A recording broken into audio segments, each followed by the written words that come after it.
They say rejected mates don't survive. The pain of a severed bond, the agony of being unwanted by the one person fate chose for you, it breaks something fundamental in a wolf's soul. When Kira collapsed in the snow, bleeding and broken after her mate's rejection, she welcomed death. She had nothing left to live for. But then a massive black wolf emerged from the darkness, a rogue with golden eyes and a gentleness that defied everything she'd been taught about his kind. He curled his body around hers, sharing his warmth, refusing to let her surrender. And Kira would learn that sometimes the person who saves you isn't the one destiny chose, but the one who chooses you back. Chapter 1. The night everything shattered. The rejection happened on the night of the frost moon, when the pack gathered in the clearing and the air smelled of pine and anticipation. Kira had felt it for weeks, that inexplicable pull toward the northern border, the restlessness that kept her wolf pacing beneath her skin, the strange ache in her chest that grew stronger every day. Her mother had smiled knowingly, touched her cheek with weathered fingers, and said, "Your mate is close, little one. The bond is awakening." She should have known better than to hope. The Silverpaw pack had never been kind to Kira. Born small and plain, with dull brown fur and unremarkable features in both forms, she'd spent 22 years as the pack's afterthought. While other she-wolves bloomed into beauty, caught the eyes of strong males, and secured their places in the hierarchy, Kira remained invisible, the healer's daughter who was useful for treating wounds and mixing herbs, but never quite worthy of notice. "Stand straight," her mother, Elena, had whispered that evening as they walked toward the gathering. "When your mate sees you, nothing else will matter. The bond transcends everything: beauty, status, strength. It sees the soul." Kira had believed her. She'd worn her best dress, simple, cream-colored, nothing like the elegant gowns of the Alpha's daughters, and braided wildflowers into her dark hair. Her wolf had been singing inside her, practically vibrating with certainty. Tonight we meet him. The clearing was already full when they arrived.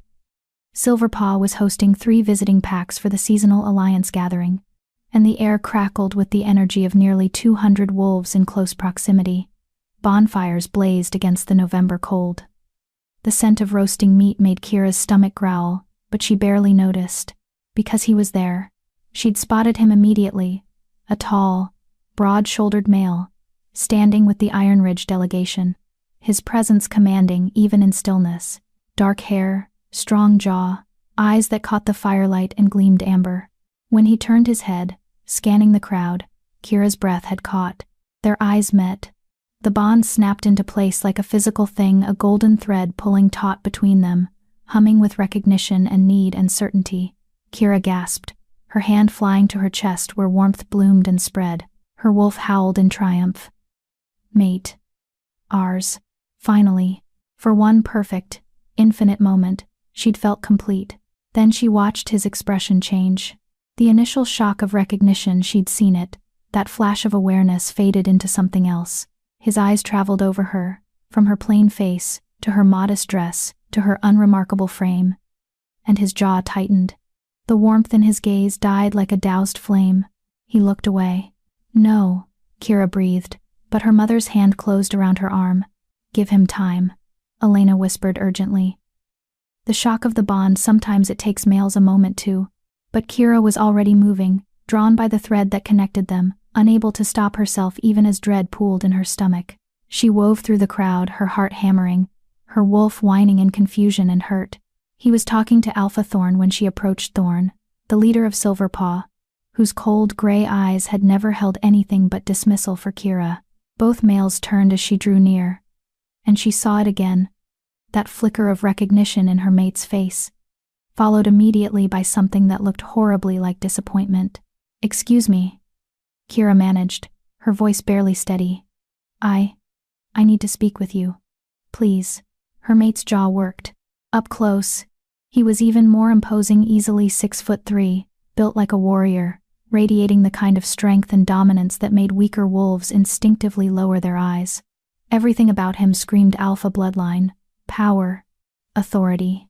Everything about him was so far above her it hurt to look at. "I'm in the middle of a conversation," he said, his tone flat.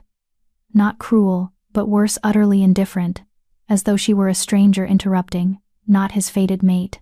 "I know," but Kira swallowed hard, very aware of Alpha Thorn watching this interaction with obvious interest. Can we talk privately? Just for a moment? Something flickered behind his eyes, guilt, maybe, or shame, but it vanished as quickly as it appeared. He glanced at Thorn, who was now smirking openly, clearly enjoying this spectacle. The healer's daughter, Thorn said, not bothering to hide his amusement. How unexpected. The moon goddess does work in mysterious ways.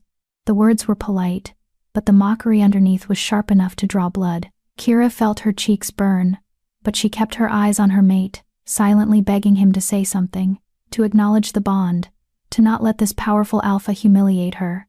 He said nothing. Please, Kira whispered. Just 5 minutes. That's all I ask. For a long, terrible moment, he simply stared at her. Then he exhaled sharply through his nose, a sound of resignation, or maybe irritation, and jerked his head toward the tree line. 5 minutes. They walked in silence until the sounds of the gathering faded behind them, until they were alone among the dark trees with only the distant moon watching. Kira's whole body trembled from cold, from anticipation, from the bond that was now screaming at her to touch him, to close the distance, to complete what fate had started. "What's your name?" she asked softly. "Damien." He didn't ask for hers. Damien Blackwood, second son of the Iron Ridge Alpha. Second son. Not heir to leadership, but still infinitely above her station. Still so far out of her reach it was laughable. "I'm Kira Ashford." She wrapped her arms around herself, trying to control her shaking. "You feel it too, don't you? The bond?" His silence was answer enough. "Then why?" Her voice cracked. "Why did you look at me like that? Like I was disappointing? Because you are." The words were delivered without inflection, without cruelty, which somehow made them worse. Simple statement of fact, as though he were commenting on the weather. Kira felt something break inside her chest. "Don't pout." "Kira," Damien continued, his voice taking on an edge of impatience. "I'm being honest, which is more courtesy than most would give you. The moon goddess made a mistake. It happens rarely, but it happens. I'm destined to be Iron Ridge's beta when my brother becomes alpha. I need a mate who can stand beside me in that role, who can command respect, who can—" He gestured vaguely at her, his meaning clear. "You can't be that. You don't know me," Kira managed through numb lips. "You don't know what I know enough." He cut her off, not unkindly, but with absolute finality. "You're a healer's daughter from a mid-tier pack. You have no rank, no influence, no remarkable strength or beauty or skill that would elevate my position. In our world, mates are meant to make each other stronger. You would only make me weaker." Each word landed like a physical blow. Kira's wolf was howling now, keening in anguish at this rejection, at hearing their fated mate dismiss them as worthless. The bond between them pulled taut, straining, as though trying to force them together against Damien's will. "The bond," she whispered desperately. "Damien, you can't just ignore it. It'll hurt you too. Fighting a mate bond, it's bearable." He said it with such certainty, such cold calculation, that Kira realized this wasn't an impulsive decision. He'd already weighed the options, the pain of resisting the bond versus the social cost of accepting her, and decided she wasn't worth it. "I've heard the stories. Yes, it'll be uncomfortable, but I'm strong enough to endure it, and eventually, the bond will fade. We'll both move on." "Move on?" Kira's laugh came out broken, edged with hysteria. "You think we can just— That's not how it works. You're my mate, the only one I'll ever have. The moon goddess herself chose you for me, then the moon goddess was wrong." Damien's eyes, those beautiful amber eyes she'd dreamed of for weeks without knowing they existed, were completely cold now. "I'm sorry, Kira, I truly am, but I can't accept this bond. I won't." "So what?" The anger came then, sudden and hot, burning through her shock. "You'll just— What? Pretend you never met me? Find some appropriate she-wolf and force yourself to— Yes, simple, direct, devastating. That's exactly what I'll do, and I suggest you do the same. Find some male from your pack, settle down, have pups, live your life, forget about me." "Forget about you?" Kira's voice rose. "You're my mate. You can't just— You don't have the right to." "I have every right. His voice hardened, taking on the commanding tone of someone used to being obeyed. I'm higher ranked, Kira. In our world, that means something. I'm giving you the kindest rejection I can clean, honest, with enough explanation that you understand it's not personal. Some males would simply disappear, leave you wondering. I'm at least doing you the courtesy of clarity. Courtesy. He thought this was courtesy. Please. The word came out as a sob. Kira hated herself for begging, but she couldn't stop. The bond was tearing at her, the rejection like acid in her veins. Please don't do this. Just give me a chance. Get to know me. Maybe I'm not what you imagined, but I'm loyal, and I'm smart, and I can learn. No. One word. Final as a door slamming shut. Damien took a step back, putting distance between them, and Kira felt it like a physical wound. The bond stretched, protested, sent sharp pain radiating through her chest. I'll be leaving with my pack at dawn, he said, and now his voice was almost gentle, the terrible gentleness of someone delivering a mercy blow. I'd appreciate it if you didn't approach me again. If you tell anyone about the bond, I'll deny it. You have no proof, and no one would believe you over me anyway. It's better for both of us if we pretend this never happened. Better for you, Kira whispered. Yes, he agreed without shame. Better for me. I won't apologize for choosing my future over a mistake of fate. You shouldn't want someone who doesn't want you, Kira. You deserve better than that. The hypocrisy of it, rejecting her while claiming she deserved better, might have been funny if it didn't hurt so much. Damien turned to walk away, then paused, glancing back one last time. In the moonlight, his face was all hard angles and shadows, beautiful and cruel and utterly unreachable. For what it's worth, he said quietly, I hope you find happiness. Truly. Just. Not with me. Then he was gone, walking back toward the gathering, toward his pack, toward the life he'd chosen, the one that didn't include her. Kira stood alone among the trees, her arms wrapped tight around herself, trying to hold together a heart that was literally breaking. The bond thrashed inside her like a living thing in agony, screaming at her to follow him, to not let him leave, to fight for what was hers. But he'd made his choice, and she had to live with it. Chapter 2. When hope dies in the snow. Kira didn't return to the gathering. She couldn't bear the thought of walking back into that firelit clearing, of facing the curious stares and whispered questions, of watching Damien laugh and talk, and exist as though nothing had happened, as though he hadn't just destroyed her entire world with a handful of cold, clinical words. Instead, she ran. Her wolf surged forward, demanding release, and Kira didn't fight it. She stripped quickly, her human hands clumsy with grief and shock, and let the shift take her. Bones cracked and reformed, fur rippled across skin, and then she was on 4 legs, smaller and plainer than most wolves, but faster than anyone gave her credit for. She ran through the forest, her paws barely touching the frozen ground, her breath coming in white clouds. The bond pulled at her with every stride, wrong direction. Go back, mate. But she ignored it, pushed harder, ran faster, as though she could somehow outrun the pain. It didn't work. By the time she reached the small cabin she shared with her mother on the eastern edge of pack territory, Kira was sobbing great, heaving gasps that shook her entire frame. She shifted back, stumbled to the door, and collapsed inside. Elena found her an hour later, curled on the floor in front of the dying fire, still naked, still crying. Oh, little one. Her mother's voice broke. Oh, my baby girl. Kira couldn't speak, couldn't explain. The bond was a living wound inside her chest, throbbing with every heartbeat, and each throb whispered the same terrible truth: rejected, unwanted, not enough, never enough. Elena wrapped a blanket around her daughter's shaking shoulders, then pulled her into her arms the way she had when Kira was small and the other pups were cruel. She rocked her gently, humming an old lullaby, and asked no questions. She didn't need to. A mother knows. He rejected me, Kira finally whispered against Elena's shoulder. Her voice was raw, shredded. My mate. He looked at me and decided I wasn't good enough. Elena's arms tightened. Tell me his name.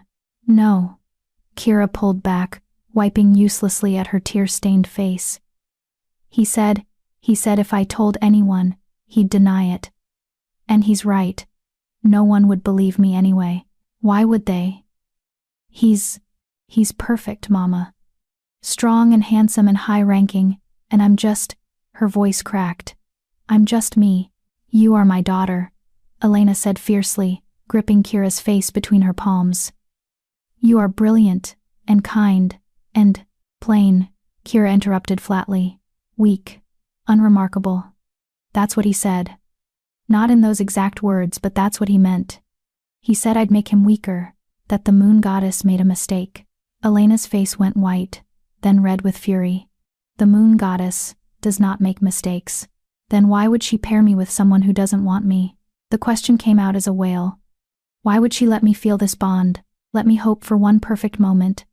And then she couldn't finish. The pain was too big, too consuming. Her mother had no answer.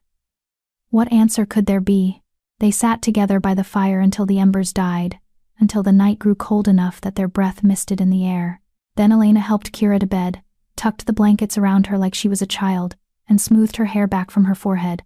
It will get better, Elena whispered, though her eyes said she wasn't sure she believed it. Time heals even this, little one. I promise. But Kira knew better. She'd heard the stories wolves who'd been rejected by their mates, who'd spent years in agony as the bond slowly withered and died inside them. Some went mad. Some wasted away. Some simply stopped, their wolves giving up, their human halves following close behind. She closed her eyes and prayed for sleep to take her. It didn't come. The next 3 days were hell. The visiting packs left at dawn as planned, and Kira stayed hidden in the cabin, claiming illness. It wasn't entirely a lie. She was sick, feverish and shaking, her body rejecting the reality of the broken bond. Every breath hurt. Every heartbeat was agony. And the worst part? She could still feel him. The bond hadn't died yet. It stretched between them like a poisoned thread. And even miles away, she sensed his anger, his guilt, his determination to forget her. At night, when she finally managed to fall into fitful sleep, she dreamed of amber eyes and cold rejection, woke gasping and crying and desperately, pathetically hoping it had all been a nightmare. Elena tried everything. Healing teas that tasted of earth and bitterness, poultices for the phantom pain in Kira's chest, sleeping draughts that only made the dreams worse. Nothing helped. You need to eat, her mother pleaded on the 3rd day, setting a bowl of stew beside Kira's bed. You've had nothing but water since. I can't. Even the smell made Kira's stomach turn. Mama, please, just let me be. Elena's expression crumpled, but she didn't argue. She simply sat on the edge of the bed, took Kira's hand, and held it while her daughter stared blankly at the ceiling. I need to tell you something, Elena said finally, her voice heavy with old pain. Something I should have told you years ago. Kira turned her head slightly, barely curious. Nothing seemed to matter anymore. Your father, Elena continued, squeezing Kira's hand. He was my mate. My true mate. And he rejected me too. That got Kira's attention. She pushed herself up on her elbows, staring at her mother in shock. What? Elena's smile was sad and crooked. I was 17. He was the alpha's son, destined for leadership, handsome, powerful, everything I'd dreamed of. When the bond snapped into place, I thought the moon goddess had blessed me beyond measure. She paused, her eyes distant. He took one look at me, a healer's apprentice with no rank or beauty, and made the same calculation your mate did. I wasn't good enough. I'd be a liability. Mama. Kira's voice was barely a whisper. I never knew. I never told you. I was ashamed. Foolishly. And I didn't want you to grow up afraid of finding your mate. Didn't want my pain to poison your hope. Elena laughed bitterly. I suppose that backfired spectacularly. What happened? Kira asked. To him, to you. He took a chosen mate, a beautiful, high-ranking she-wolf from a neighboring pack, had 3 strong sons, became alpha, just as he'd planned. Elena's voice was matter-of-fact. But Kira heard the old hurt underneath. The bond faded over time. It took almost 2 years, but eventually, I stopped feeling him. The pain became manageable. And you? I found your stepfather, not a mate bond, but something real nonetheless. We had you. Elena's expression softened. You, my little one, were worth every moment of that pain. You gave my life meaning when I thought I'd never find it again. It should have been comforting. A story of survival, of moving on, of finding happiness despite rejection. But all Kira could think was 2 years. 2 years of this agony before it faded. 2 years of feeling Damien's indifference like a knife in her chest. I don't know if I'm that strong, Mama, she whispered. You are. Elena's voice was fierce, certain. You're my daughter. You're stronger than you know. But Kira wasn't sure she believed that anymore. On the 4th day, Alpha Thorn summoned her. The order came through a young male wolf who knocked on their cabin door just after dawn, his expression carefully neutral. The Alpha requests Kira Ashford's presence in his den. Immediately, Kira's stomach dropped. She exchanged a glance with Elena, whose face had gone pale. She's still unwell. Elena started, but the messenger cut her off. Immediately, he repeated. Alpha's orders. There was no refusing a direct command from the pack Alpha. Kira forced herself out of bed, dressed in a simple tunic and leggings, and followed the messenger through the awakening pack grounds. Wolves stared as she passed, some curious, some pitying, all aware that being summoned by Thorn was rarely a good thing. The Alpha's den was a large cabin near the center of territory, built from dark wood and decorated with trophies from successful hunts. Thorn sat behind a massive desk, his gray eyes cold and assessing as Kira was ushered inside. Leave us, he told the messenger, who bowed and retreated, closing the door with an ominous click. Kira stood before the desk, her head lowered in automatic submission. Every instinct screamed at her to run, but she forced herself to stay still, to wait. You've been hiding, Thorn said conversationally. That's not like you, Kira. Usually you're quite dutiful, always available to heal injuries, mix remedies, serve the pack. But you've been indisposed. I apologize, Alpha. I was ill. You were rejected. He said it casually, as though commenting on the weather. By your mate. During the gathering, the blood drained from Kira's face. I don't know what you... Don't. Thorn's voice cracked like a whip. Don't insult my intelligence. I have eyes, girl. I saw the way you looked at the Iron Ridge Beta's son. I saw the bond snap into place. And I saw him walk away from you like you were nothing. Shame burned hot in Kira's chest. She'd thought they'd been subtle, that no one had noticed. But of course Thorn had noticed. He noticed everything. It's what made him a successful, if cruel, Alpha. It must have been humiliating. Thorn continued, his tone almost sympathetic. Almost. To be rejected so publicly. To have your mate take one look at you and decide you weren't worth the trouble. Tell me, Kira, how does that feel? The question was designed to wound, and it succeeded. Kira's nails dug into her palms, her wolf snarling beneath her skin. With respect, Alpha, why did you summon me? She managed through clenched teeth.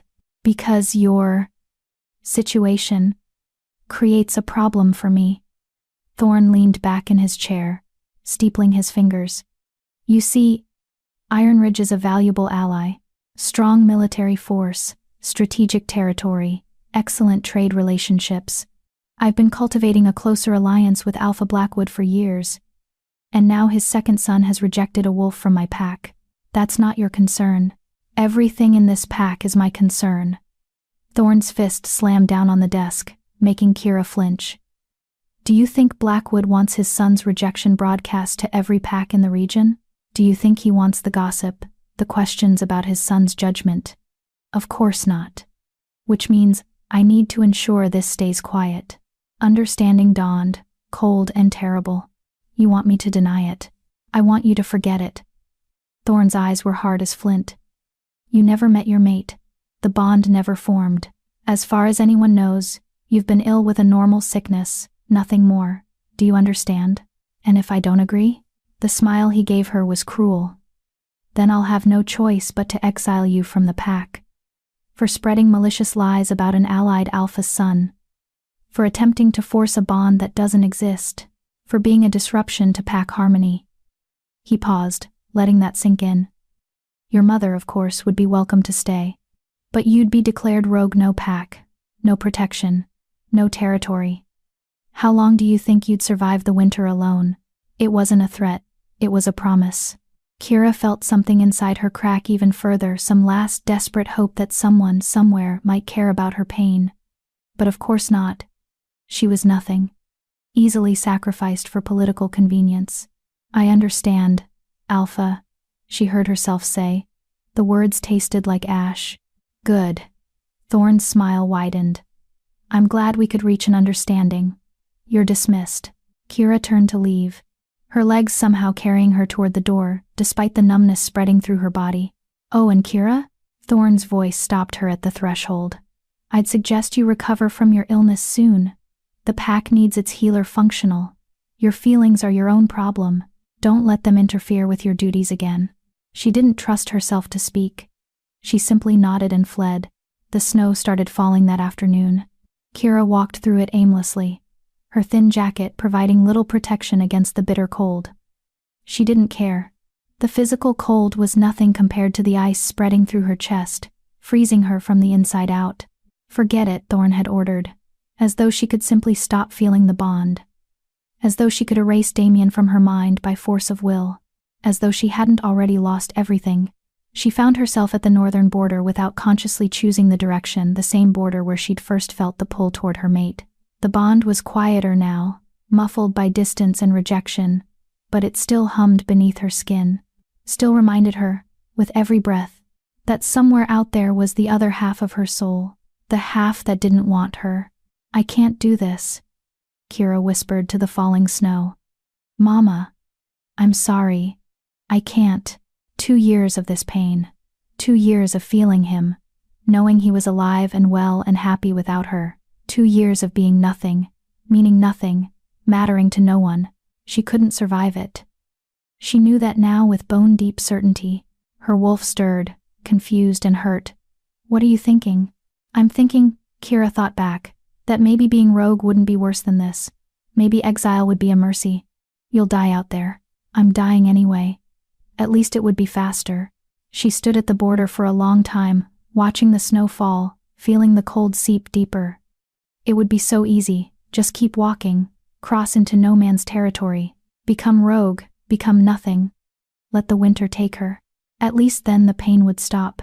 Kira took one step forward, then another, and then she heard it, a howl in the distance, deep and resonant and utterly unfamiliar.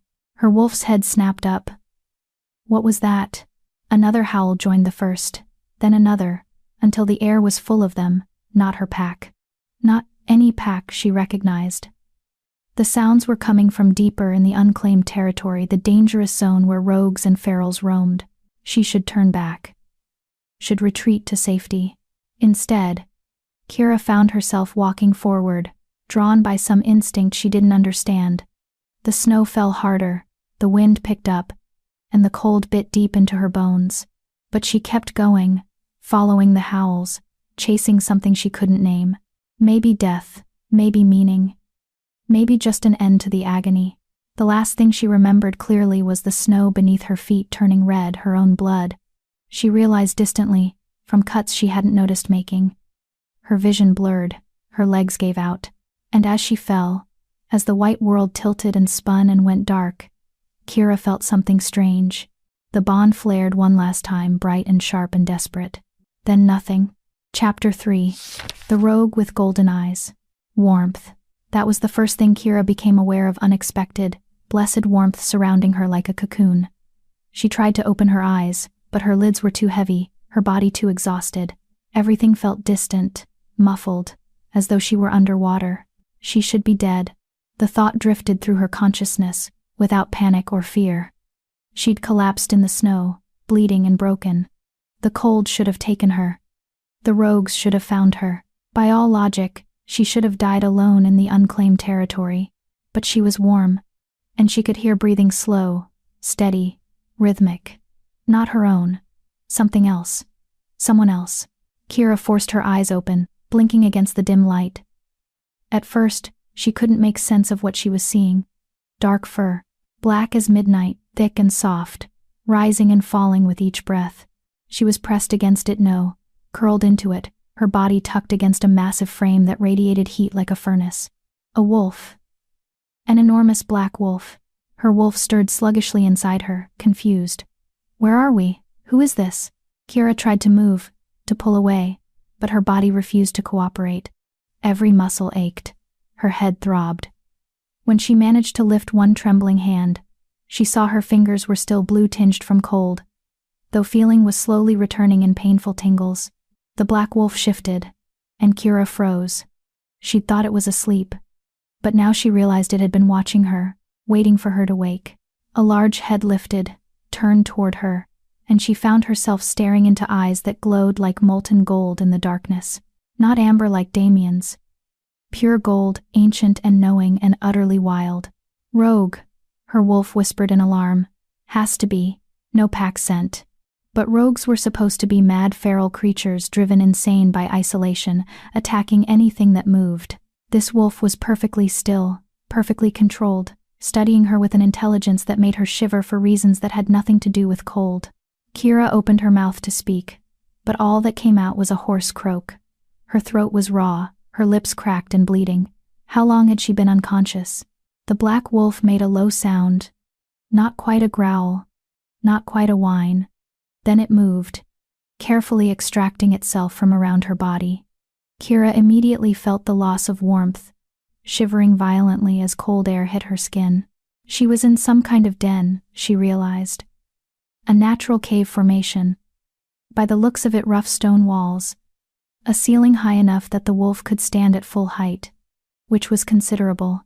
The entrance was partially blocked by snow, creating a natural barrier against the wind. Someone had gathered pine boughs to create a makeshift bed, and that's where Kira lay now, her body still wrapped in the tatters of her jacket. The black wolf moved to the cave entrance, paused, then looked back at her. Those golden eyes held a question. Stay, they seemed to say. I'll return. Then it was gone, slipping through the narrow opening and disappearing into what sounded like a raging blizzard outside. Kira lay there, trembling, trying to make sense of what was happening. The mysterious wolf had saved her, kept her alive through the night, shared its body heat, brought her to shelter. But why? Rogues didn't do that. Rogues killed, or ignored, or ran. They didn't rescue dying she-wolves and nurse them back to health. Unless it wasn't a rogue. Then what is it? Her wolf asked nervously. Kira had no answer. She must have dozed off again. Because the next thing she knew, the black wolf was back. Snow dusting its fur, carrying something in its massive jaws. It dropped the object near Kira, a rabbit. Freshly killed. Still warm. Her stomach cramped with sudden vicious hunger. She hadn't eaten in days. But she couldn't shift, didn't have the strength. And she couldn't eat raw meat in her human form, her teeth weren't designed for it. The black wolf seemed to understand her dilemma. It shifted. The transformation was unlike anything Kira had ever seen. Most wolves took several seconds to shift, the change methodical and controlled. This was instantaneous, a blur of shadow and movement, and suddenly a man stood where the wolf had been. Kira's breath caught. He was God's. He was beautiful. Tall, even taller than Damien, with broad shoulders and a powerful build that spoke of raw strength. His skin was bronzed, marked with scars that looked like they'd been earned in battle. Long black hair fell past his shoulders, wild and unbound. But it was his face that held her attention, sharp features, high cheekbones, a strong jaw covered in dark stubble, and those eyes, those impossible golden eyes that seemed to glow even in human form. He was also completely naked, which Kira's exhausted brain took an embarrassingly long moment to process. She averted her gaze quickly, heat flooding her cheeks despite her weakness. The wolf made an amused sound, low and rough. His voice, when he spoke, was deep and resonant, with an accent she couldn't quite place. Modesty. Interesting. Most wolves lose that quickly in pack life. It was the first time anyone had spoken to her in days. Kira's eyes burned with sudden, unexpected tears. Who are you? She managed, her voice barely above a whisper. He didn't answer immediately. Instead, he crouched beside the rabbit, and Kira realized he was preparing it for her, using claws that hadn't fully retracted to efficiently skin and portion the meat. Within minutes, he'd created strips that even human teeth could manage. He held one out to her. Eat first, questions later. Kira wanted to argue, but her body had other ideas. She took the offered meat with shaking hands and bit into it. The taste was incredible, rich and warm, and exactly what her starving body needed. She devoured the first piece, then another, while the mysterious man watched with those unreadable golden eyes. Slowly, he cautioned when she reached for a third piece. Your stomach needs time to adjust. Too much too fast, and you'll be sick. He was right, of course. Already her stomach was cramping, unused to food after days of nothing. Kira forced herself to slow down, to chew carefully, to let her body remember how to process nourishment. Thank you, she said finally, when she'd eaten enough to quiet the worst of the hunger. For all of this. For saving me. The man tilted his head, studying her. Why were you out there? Alone, unprotected, walking into rogue territory during a blizzard? His tone wasn't accusatory, just curious. Still, Kira felt shame heat her face. What could she say? I was trying to die because my mate rejected me? It sounded pathetic even in her own head. I got lost, she lied. I wasn't thinking clearly. I'm sorry if I intruded on your territory. Those golden eyes narrowed slightly. He knew she was lying, but he didn't call her on it. This isn't my territory, he said instead. I'm just passing through. Then why help me? The question burst out before Kira could stop it. You're a rogue, aren't you? You could have just left me, let the cold take me. It would have been easier. Something flickered across his face, an emotion too quick to catch. Perhaps, but I didn't. Why? He was silent for a long moment, his gaze distant. When he finally spoke, his voice was softer. Because everyone deserves a chance to choose whether they live or die. And you were too far gone to make that choice consciously, so I chose for you. His eyes refocused on her, intense. If you want to die, little wolf, you should at least be awake and aware when you make that decision. The casual way he said it, the acknowledgement that he'd known, that he'd seen through her lie, immediately made Kira's throat tighten. She looked away, unable to hold that knowing golden gaze. I don't want to die, she whispered. It wasn't entirely true, but it wasn't entirely false either. Good. He stood in one fluid motion, unconscious of his nakedness. Then rest. Heal. The storm will pass in a day or two, and then you can return to your pack. The thought of returning to Silverpaw, to Thorn's cold commands and pitying stares, and the constant reminder of her rejection, made Kira's chest tighten. But where else could she go? What about you? She asked. Where will you go? His expression shuddered. That's not your concern. You saved my life. That makes it my concern. Was that amusement in his eyes? Fierce words from someone who can barely sit up? He had a point. Kira was exhausted, her body crying out for more rest. But she forced herself to stay conscious, to keep her eyes open, some instinct warning her that if she fell asleep now, her mysterious savior might disappear. At least tell me your name, she said. Please, I need to know who to thank. He hesitated, and for a moment, Kira thought he'd refuse. Then, Kiran, she repeated, testing the name. It felt old somehow. Powerful. I'm Kira. I know. At her confused expression, he gestured to her jacket, where a small patch bore her pack symbol and her name. You talk in your sleep too. Called for your mother. For someone named Damien. His voice hardened almost imperceptibly on the last name. Your mate? The question felt like a knife between her ribs. Kira looked away. He was supposed to be. Supposed to be. He rejected me. The words came out flat, emotionless. She had no tears left for this. 4 days ago. Looked at me. Decided I wasn't good enough. And walked away. That's why I was. She gestured vaguely at herself. At the cave. At everything. That's why. Silence fell, heavy and uncomfortable. Kira waited for the pity, the platitudes, the awkward attempts at comfort. But Kiran surprised her. Then he's a fool, he said simply. And you're better off without him. Something about the matter-of-fact delivery, no pity, no false comfort, just blunt truth made Kira laugh. It came out broken and slightly hysterical, but it was genuine. I don't feel better off, she admitted. I feel like I'm dying. The bond, it's still there, still pulling, and every second it reminds me that he's out there somewhere, living his life, while I'm... She trailed off, unable to finish. Kieran moved closer, crouched down so they were eye level. Up close, Kira could see the scars that marked his body, claw marks across his chest, bite marks on his shoulder. A particularly nasty one that traced from his collarbone to his hip. Whatever life this man had lived, it had been violent.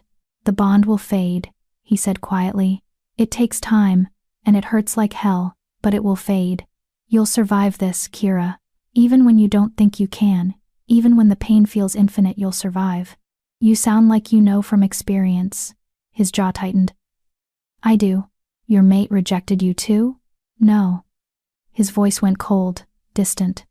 She died. 3 years ago.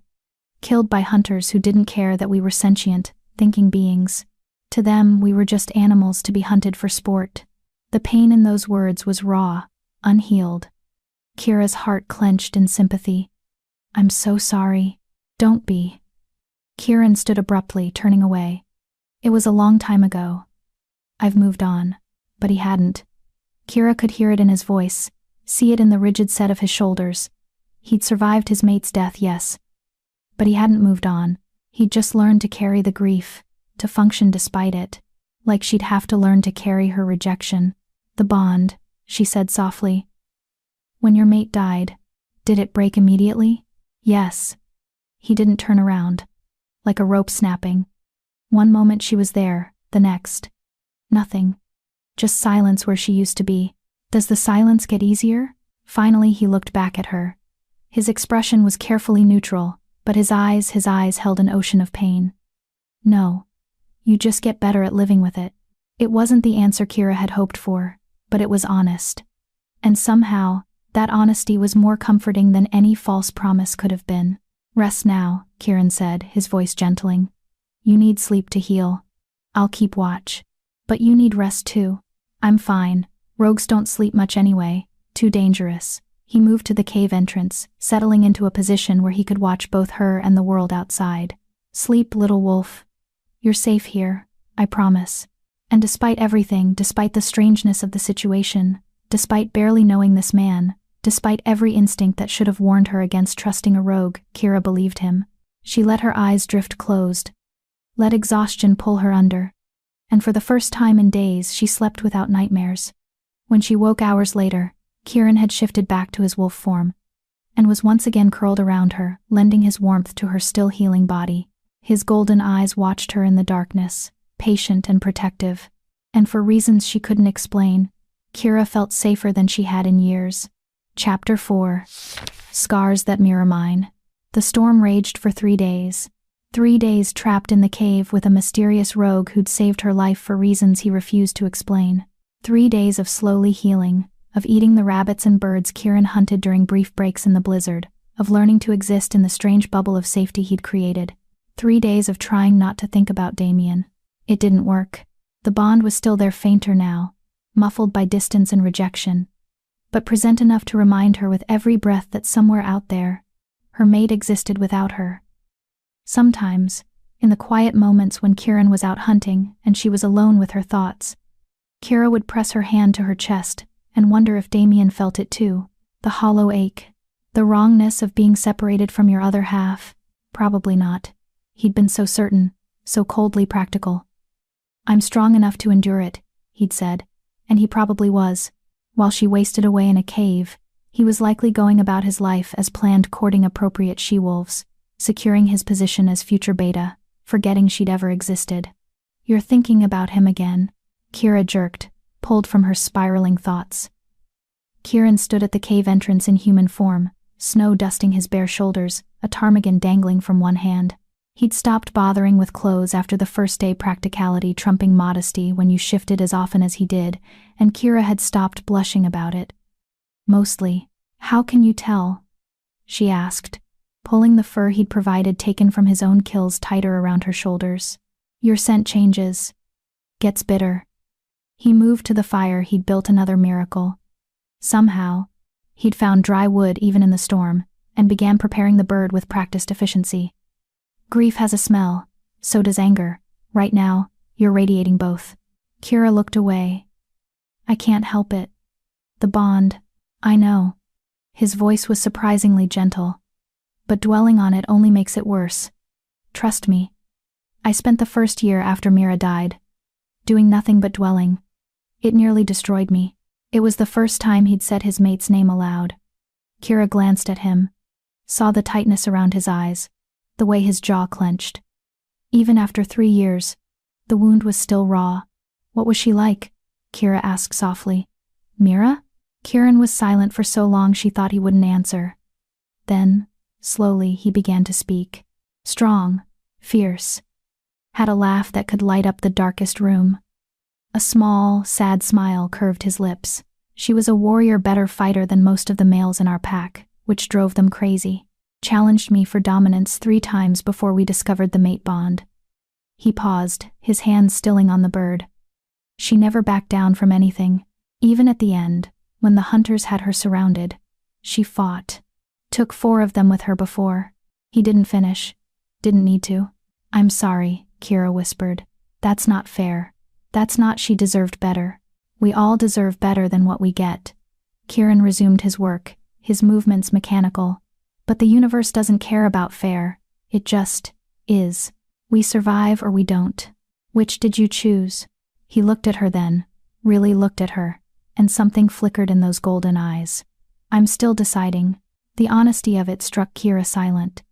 Here was this powerful, dangerous male who'd lived 3 years past his mate's death, and he still didn't know if he'd truly chosen survival, or just postponed the alternative. They were more alike than she'd realized. The bird's ready, Kieran said, breaking the heavy moment. He offered her a portion, perfectly cooked over the fire. Eat. You're still too thin. Kira accepted it gratefully. Over the past 3 days, she'd gained back some strength enough to sit up without difficulty, to walk around the cave without stumbling. Kieran's care had been meticulous. Food at regular intervals, water from melted snow, herbal poultices he somehow knew how to make that helped her cuts and bruises heal faster. Where did you learn all this? She asked between bites.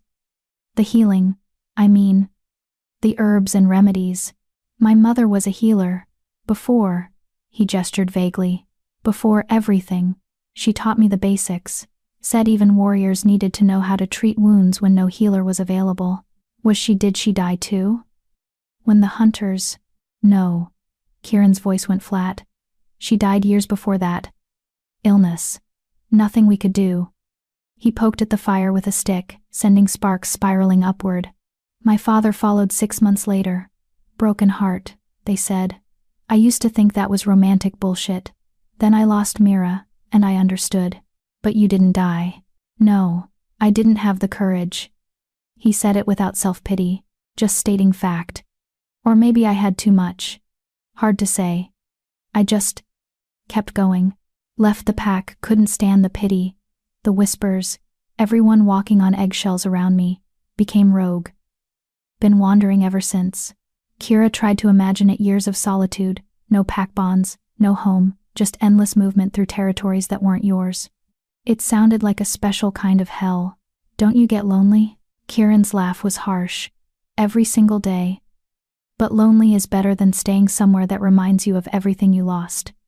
At least out here, the pain is clean. Simple. I don't think pain is ever simple.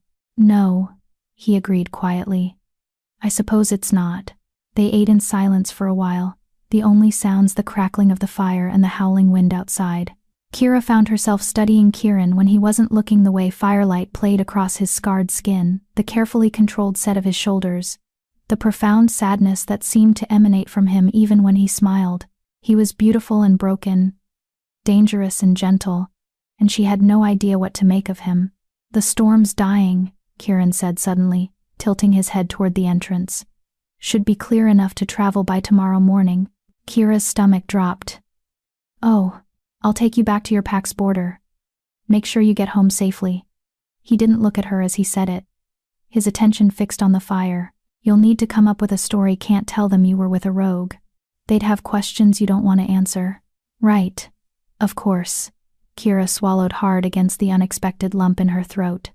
She should be relieved, happy to return home, to her mother, to familiar territory, but instead, she felt bereft. What will you tell them happened to me? That you got caught in the storm, took shelter in a cave. Survived on your own until the weather cleared. His golden eyes finally met hers. No one needs to know I was here. But you saved my life, which means nothing if telling the truth gets you exiled or worse. Kieran's voice was firm. Your alpha sounds like the type who'd punish you for associating with a rogue, even if you had no choice. Better to lie. He was right, of course. Thorn would absolutely use her encounter with Kieran against her, especially since he'd already threatened exile once. But the thought of pretending the past 3 days hadn't happened, of erasing Kieran from her story entirely, felt wrong. Will I see you again? The question escaped before Kira could stop it. Kieran's expression shuddered. No, that wouldn't be wise. Why not? Because I'm rogue, Kira. No pack, no territory, no place in civilized wolf society. If you're seen with me, it'll raise questions. Cause problems. You don't need more problems right now. What if I don't care about that? You should. His voice hardened. You think your life is difficult now? Try being rogue. Try having every pack you encounter treat you like a disease, like something to be driven off or killed. Try living every day, knowing you don't belong anywhere, that you'll never belong anywhere again. It's not romantic, Kira. It's hell. Then why do you do it? She challenged. If it's so terrible, why not join a new pack? Start over? Because, he cut himself off, jaw clenching, then, more quietly, because the only pack I ever wanted to belong to is the one Mira was part of, and I can't go back there. Too many memories, too much pain, so I stay rogue, and I survive, and I try not to think about what I've lost. The rawness in his voice made Kira's heart ache. She wanted to comfort him, to offer some words of wisdom or hope, but what could she say? She was barely surviving her own grief. She had no solutions for his. I'm sorry, she whispered. I shouldn't have pushed. Kieran shook his head. No, it's fine. I'm just not used to talking about it, about her, about any of it. He stood abruptly, moving to the cave entrance. I'm going to check the perimeter, make sure the storm didn't draw any actual ferals to the area. Stay inside. He shifted before she could respond, his body blurring into that massive black wolf, and disappeared into the night. Kira sat alone by the fire, fighting the urge to cry. In 3 days, Kieran had become, what? Not a friend, exactly. They barely knew each other, but something. Someone who understood pain and loss and the terrible weight of surviving when part of you had died. And tomorrow, she'd return to Silverpaw and never see him again. The thought hurt more than it should have. Kieran didn't return for hours. Kira tried to sleep, but anxiety kept her awake. What if he'd encountered ferals? What if he was hurt?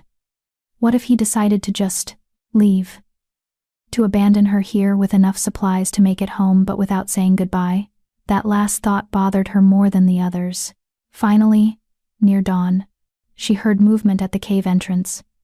Kieran slipped inside in wolf form, snow clinging to his dark fur.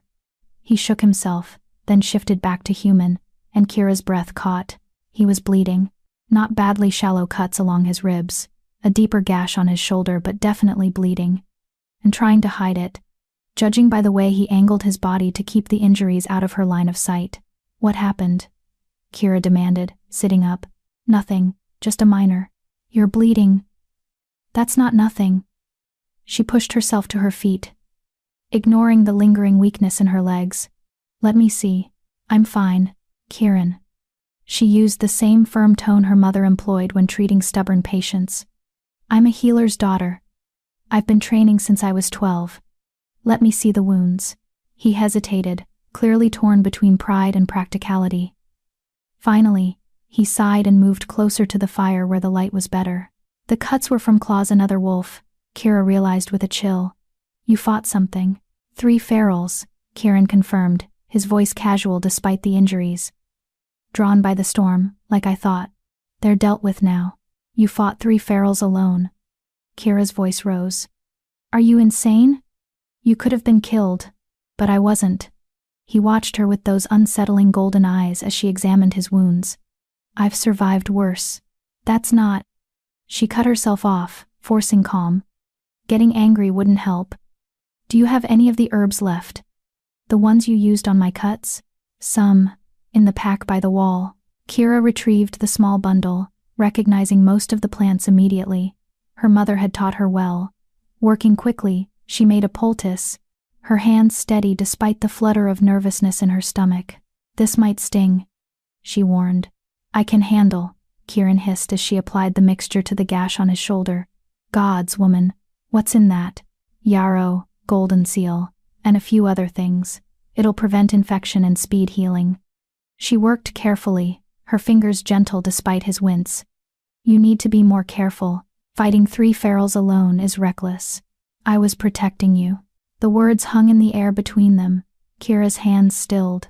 "You could have just scared them off," she said softly. "You didn't have to fight them." "Yes, I did." Kieran's voice was quiet but absolute.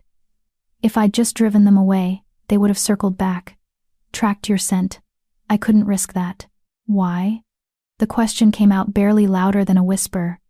"Why do you care? I'm just some broken she-wolf you found in the snow. You don't owe me anything." He was silent for a long moment. When he finally spoke, his voice was rough with emotion. "Because when I found you, you reminded me of myself. 3 years ago, right after Mira died, I wandered into rogue territory. Didn't care if I lived or died, almost hoped something would end it for me. But a rogue found me, old male, half mad from isolation, but he still had enough humanity left to drag me to shelter, kept me alive when I didn't want to be alive. And when I was strong enough to leave, he told me something I've never forgotten." "What did he tell you?" Kieran met her eyes. He said, "The universe takes and takes and takes. But sometimes, when you least expect it, it gives you a chance to pass on the kindness someone once showed you. Don't waste it." Kira's throat tightened. "So you saved me because someone once saved you?" "Yes. And because—" He hesitated, then continued softly, "because I looked at you lying in the snow, and I saw myself. Broken. Lost. Convinced you weren't worth saving. And I thought, if someone could save me, someone could look at the wreck I was, and decide I deserved to live, then you deserved the same chance." A tear slipped down Kira's cheek before she could stop it. "Thank you. For seeing me. For choosing to save me when I couldn't save myself." Kieran reached up, his hand cupping her face, his thumb gently wiping away the tear. The gesture was tender, almost intimate, and Kira's breath caught. "You're stronger than you think," he said quietly. "The fact that you're still here, still breathing, still fighting, that takes courage. Don't let anyone tell you otherwise. Not your alpha, not your pack, and especially not the mate who was too blind to see your worth." More tears came then. But they weren't tears of grief. They were something else, relief, maybe, or gratitude, or the simple release of being seen and valued by someone when she'd felt invisible for so long. Kieran pulled her into his arms, and Kira went without thinking, pressing her face against his bare chest and letting herself cry. He held her through it, one hand stroking her hair, his presence solid and comforting in a way nothing else had been since Damien's rejection. "I don't want to go back," she whispered against his skin. "I don't want to return to the pack and pretend everything's fine.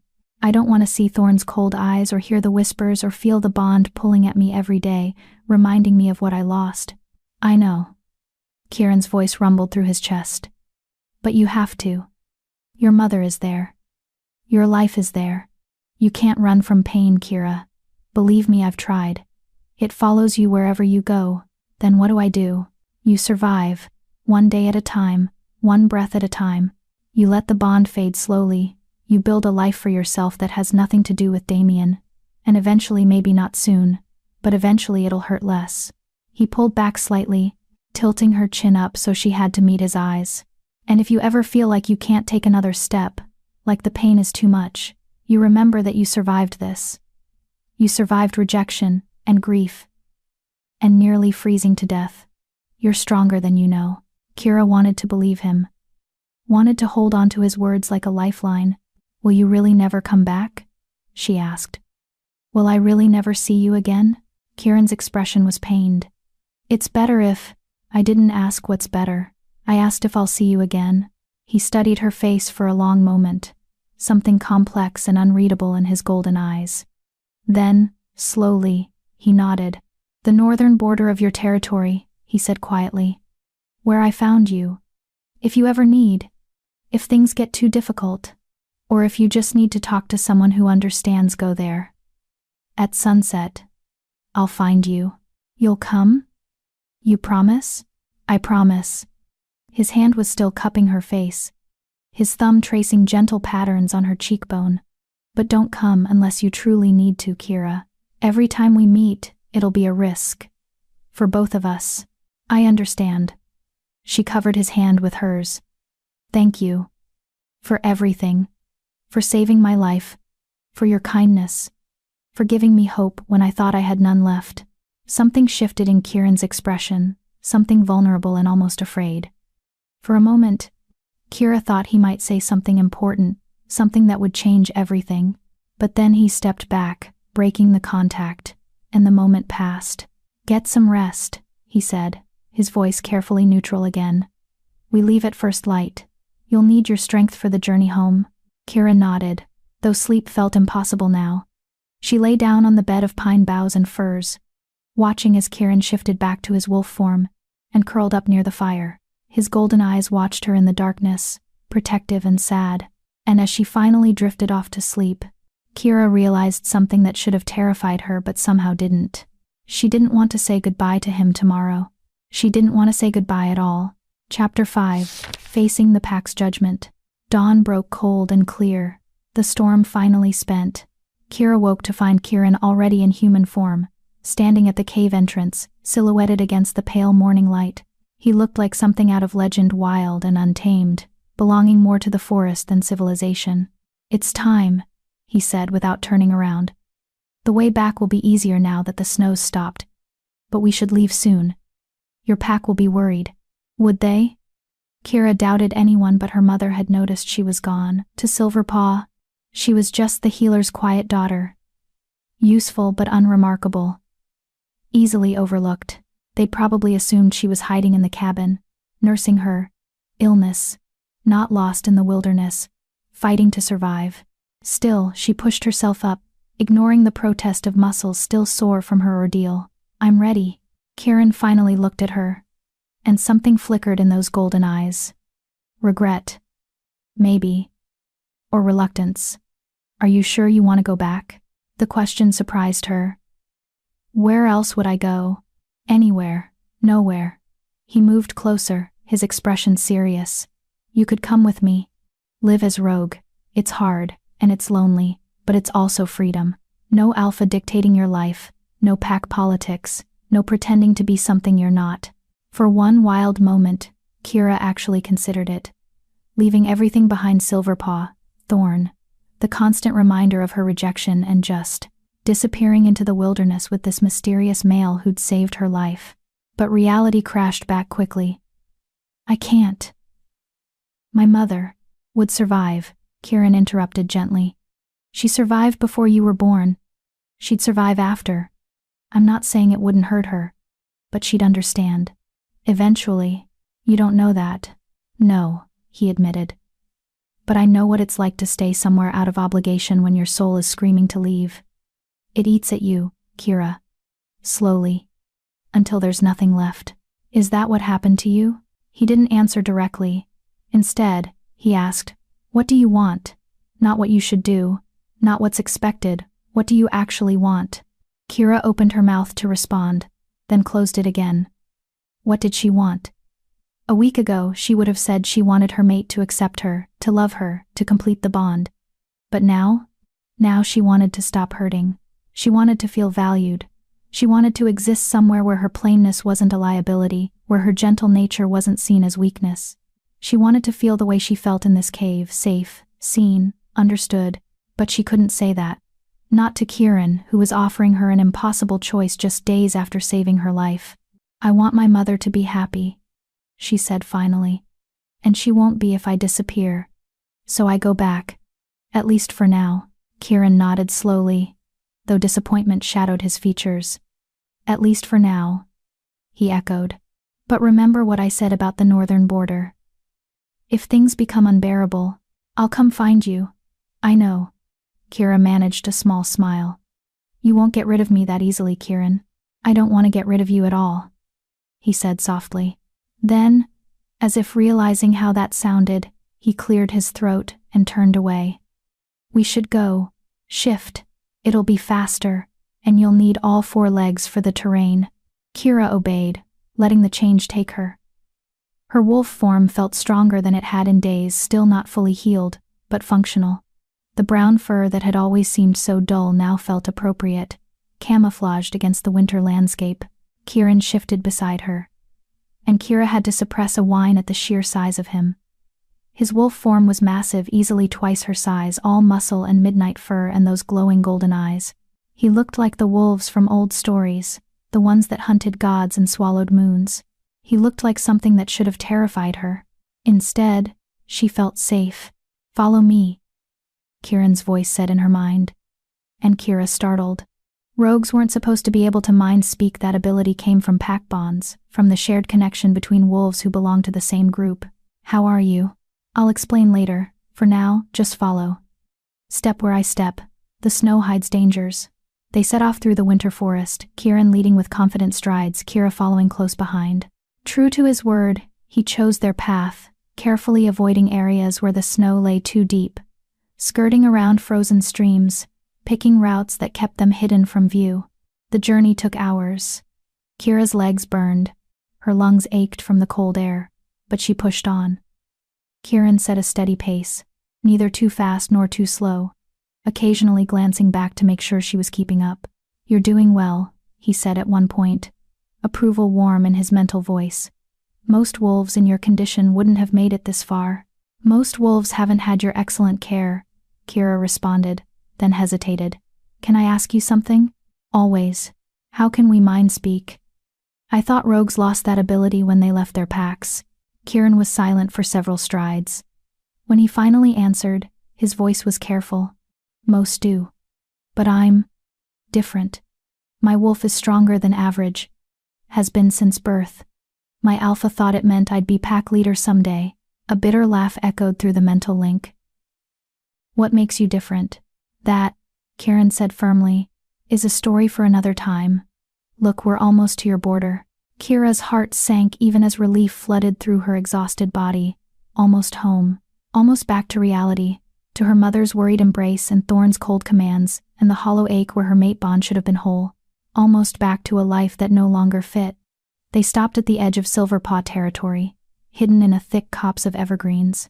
In the distance, Kira could see the familiar landmarks, the twin oaks that marked the eastern border, the old stone marker left by wolves long dead, the faint trails that crisscrossed pack lands. Home.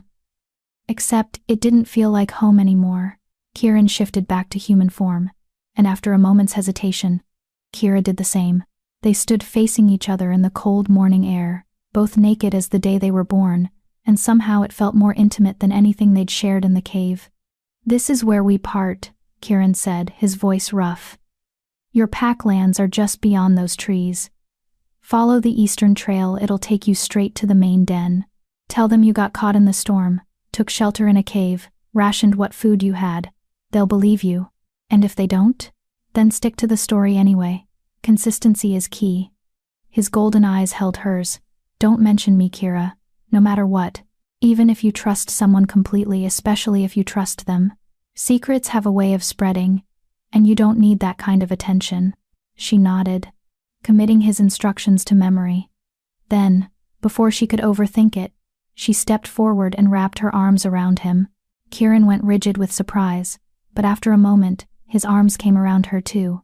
He was warm and solid and real, and Kira pressed her face against his chest, memorizing the scent of him, pine and snow, and something wild and indefinable. Thank you, she whispered, for everything. I mean it. You saved my life in more ways than one. His arms tightened. You saved mine too. How? I didn't.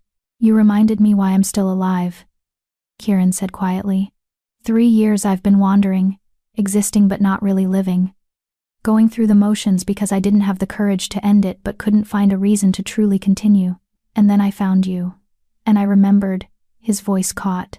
I remembered what it feels like to matter to someone, even if just for a few days, even if just as a stranger who offered shelter from a storm. Kira pulled back enough to look up at him. You matter, Kieran. Don't ever think you don't. You're kind and brave and— Don't, he interrupted, but his voice was gentle. Don't make me into something I'm not. I'm just a rogue who got lucky enough to help someone who needed it. You're more than that. To you, maybe. Right now. His hand came up to cup her face, and the gesture was achingly tender. But you'll go back to your life, and I'll go back to mine, and eventually, this will just be a strange memory. The time you almost died and a mysterious wolf saved you. That's not— Kira started to protest, but Kieran shook his head. It is, and it's okay. It has to be okay, because anything else is. He trailed off, conflict clear in his expression. Anything else is complicated, dangerous, wrong. Why wrong? Because I'm rogue. Because you're dealing with a rejected mate bond. Because we barely know each other. And whatever this is— he gestured between them. It's not real. It's just two broken people finding comfort in shared pain. His words should have hurt, should have felt like another rejection. But Kira saw the lie in them, heard it in the unsteadiness of his voice. Whatever this was between them, it might be complicated and dangerous, but it wasn't nothing. You're scared, she said softly. Karen's jaw tightened. I'm practical. You're scared, she repeated. Of feeling something again. Of caring about someone who might— She hesitated, then forged ahead. Who might leave you. Like Mira did. Mira didn't leave. She was taken. But the result is the same, isn't it? She's gone. And you're still here. And you've spent 3 years making sure you never care about anyone enough to feel that kind of pain again. Kira's hand covered his, still pressed against her cheek. I'm not asking you to love me, Kieran. I'm not asking for anything except honesty. Don't pretend this meant nothing when we both know it meant something. For a long moment, he just stared at her. Then, slowly, he leaned down and pressed his forehead against hers. The gesture was intimate, vulnerable, and Kira's eyes drifted closed. You terrify me, Kieran whispered. Because you're right. This did mean something. You mean something. And I don't know what to do with that. You don't have to do anything. Just don't disappear. Don't make me promises about the northern border and then never show up. I've had enough people walk away from me. I won't, I promise. He pulled back, and his eyes were fierce. If you come to the border, I'll be there, no matter what. Even if it takes days. Even if it's dangerous, I'll find you. Good. Kira managed a wobbly smile. Because I have a feeling I'm going to need a friend in the coming weeks. A friend. Kieran tested the word, then nodded. Yes. I can be that. I can be your friend. It wasn't everything Kira felt building between them, but it was enough. For now. I should go, she said reluctantly. My mother will be frantic. I know. Go. Kieran stepped back, putting distance between them. Remember the story. Stick to it. And Kira? He waited until she met his eyes. Be careful. You're Alpha, I don't trust him. The way you described him, the threats he made, just be careful. I will. She shifted, letting her wolf take over, and cast one last look at Kieran's human form standing among the trees. He looked lonely already, like a shadow separating from the world. Then she turned and ran toward Silverpaw territory, toward home, toward whatever awaited her there. Elena was indeed frantic. Kira had barely crossed into Packlands when her mother's scent hit her sharp with fear and exhaustion. Following it, Kira found Elena near the Twin Oaks, clearly searching, her human face pale and drawn. Kira! Elena's cry was equal parts relief and anguish. Oh gods, baby. Kira shifted quickly, stumbling into her mother's arms. I'm okay, Mama. I'm okay. Okay? You've been gone for 4 days. 4 days, Kira. I thought— Elena's voice broke. I thought you'd done something terrible, after what happened with your mate. After how devastated you were. I thought— I got lost, Kira interrupted, hating the lie but knowing it was necessary. The storm came up so fast, and I couldn't find my way back. I took shelter in a cave, rationed what little food I had. She pulled back, meeting her mother's eyes. I'm sorry. I didn't mean to scare you. Elena cupped Kira's face in shaking hands. studying her daughter's features as if memorizing them. "You're thinner. Pale. But..." Her healer's eyes swept over Kira's body. "No major injuries. How did you survive 4 days in that storm?" "The cave was deep, protected, and I got lucky." "Not entirely a lie." "I'm sorry, Mama. I should have been more careful. We need to get you home, get you warm, fed." Elena wrapped an arm around Kira's waist, supporting her. "Can you walk? Or should I call for help?" "I can walk." Kira didn't want more attention than necessary. "Just, let's go slow."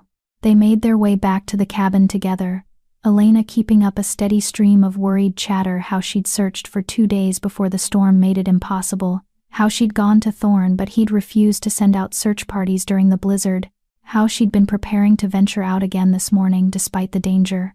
Kira listened with half an ear, most of her attention focused on not revealing anything about Kieran.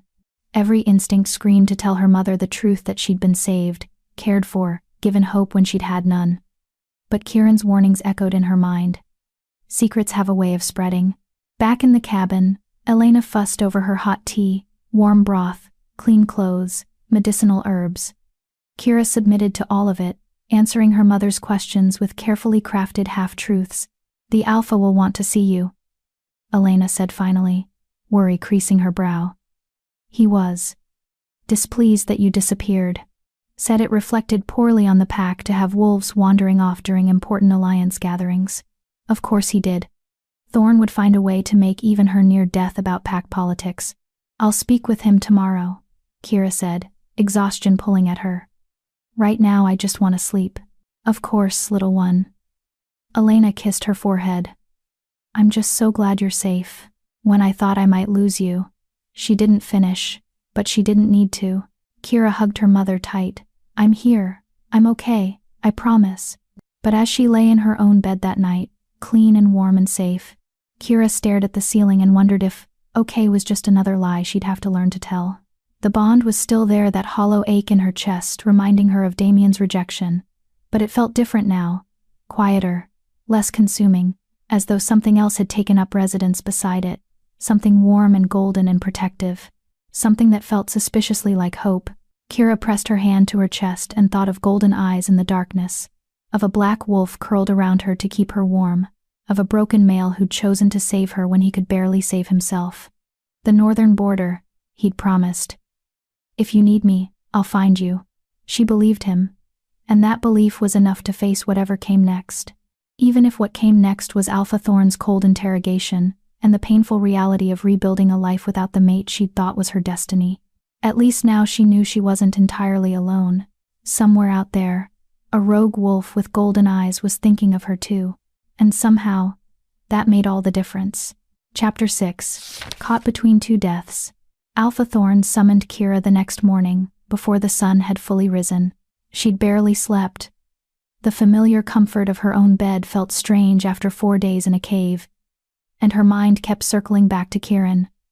Where was he now? Had he traveled far from the border? Was he thinking about her the way she couldn't stop thinking about him? The knock on the cabin door shattered her spiraling thoughts. The same young male from before stood on the threshold, his expression carefully neutral. "The Alpha requests your presence." "Now." Elena's hand tightened on Kira's shoulder. "She's still recovering." "Now," the messenger repeated flatly. Kira squeezed her mother's hand reassuringly. "It's fine, Mama. The sooner I speak with him, the sooner this is over." But as she followed the messenger through the early morning mist, dread settled heavy in her stomach. Something about this summons felt different from the last one, more urgent, more dangerous. Thorn wasn't alone in his den this time. 3 other males stood with him: Marcus Steele, the pack's head warrior, Garrett Cross, Thorn's beta, and someone Kira didn't recognize. A stranger, though his bearings screamed authority, high-ranking wolf from another pack, judging by his expensive clothes and the way even Thorn seemed deferential around him. "Ah, Kira." Thorn's smile didn't reach his cold gray eyes. "So glad you could join us. I was just explaining your adventure to our guest." Kira's stomach dropped. She kept her head lowered respectfully, her wolf instinctively trying to make herself smaller in the presence of so many dominant males. "Alpha," This is Alpha Cain Blackwood, Thorn continued, and Kira's blood turned to ice. From Iron Ridge Pack. Perhaps you remember his delegation from the Alliance gathering? Blackwood, Damien's father. The Alpha whose second son had rejected her and whose alliance Thorn desperately wanted to maintain.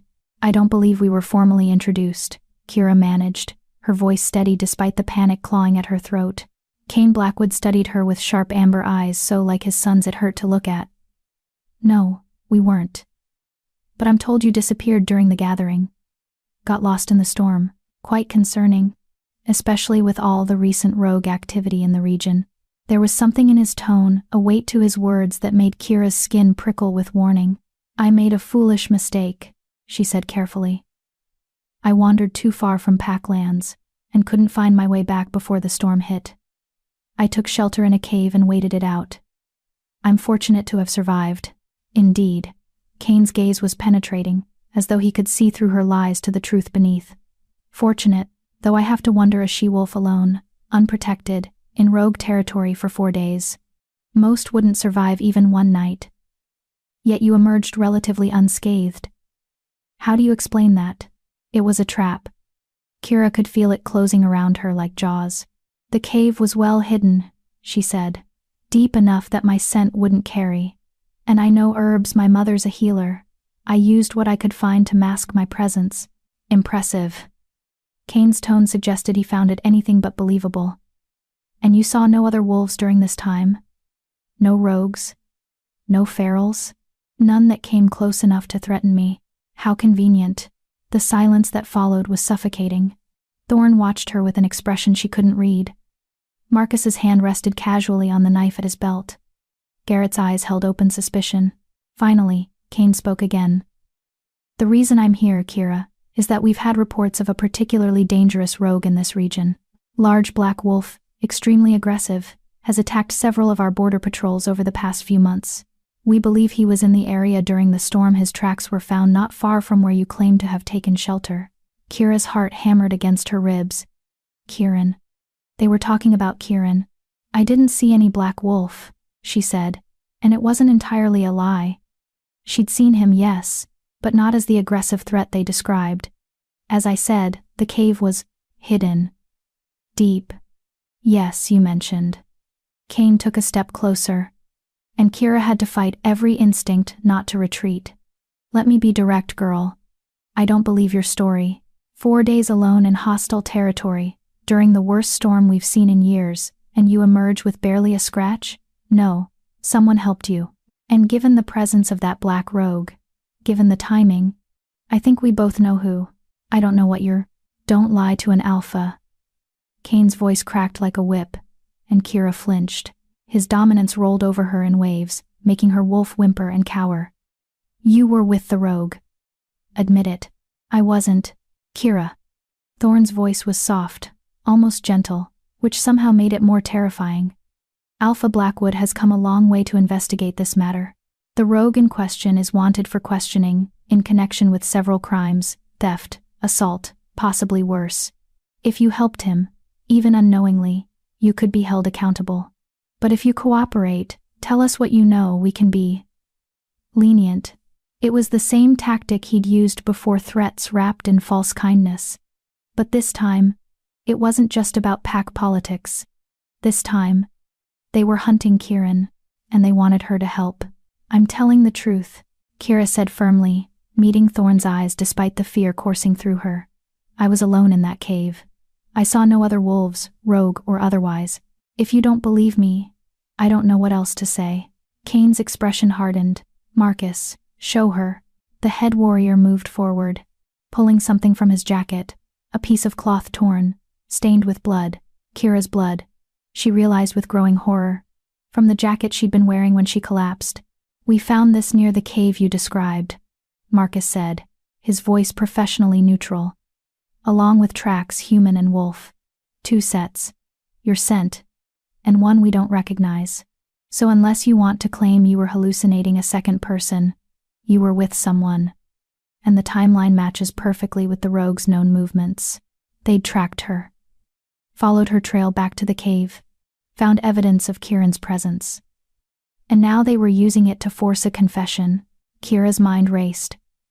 She could continue to deny it, but they clearly had enough evidence to doubt her story. Or she could admit to meeting someone but claim ignorance about his identity, his nature, anything that might protect him. There was someone, she said finally, and watched satisfaction flash across Kane's face. But I don't know who he was. I was half frozen, delirious. He appeared, gave me shelter, and disappeared again, before I could even thank him properly. I never got his name. Never even saw his human form clearly. You're telling me you spent 4 days with someone and never learned anything about them, Garrett scoffed. Do you think we're idiots? I'm telling you I was barely conscious most of that time. Kira's voice rose, frustration bleeding through despite her attempts at control. I was dying. Whoever saved me kept me alive, but I was in and out of awareness. When I woke fully, he was gone. That's the truth. But he was a rogue. Kane made it a statement, not a question. Kira hesitated too long. I thought so. Kane's smile was predatory. Here's what's going to happen, girl. You're going to tell us everything you remember about this rogue, his size, his coloring, any distinctive markings, the location of the cave, everything.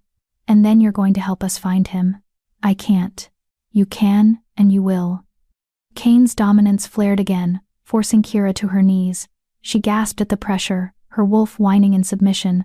That rogue is dangerous.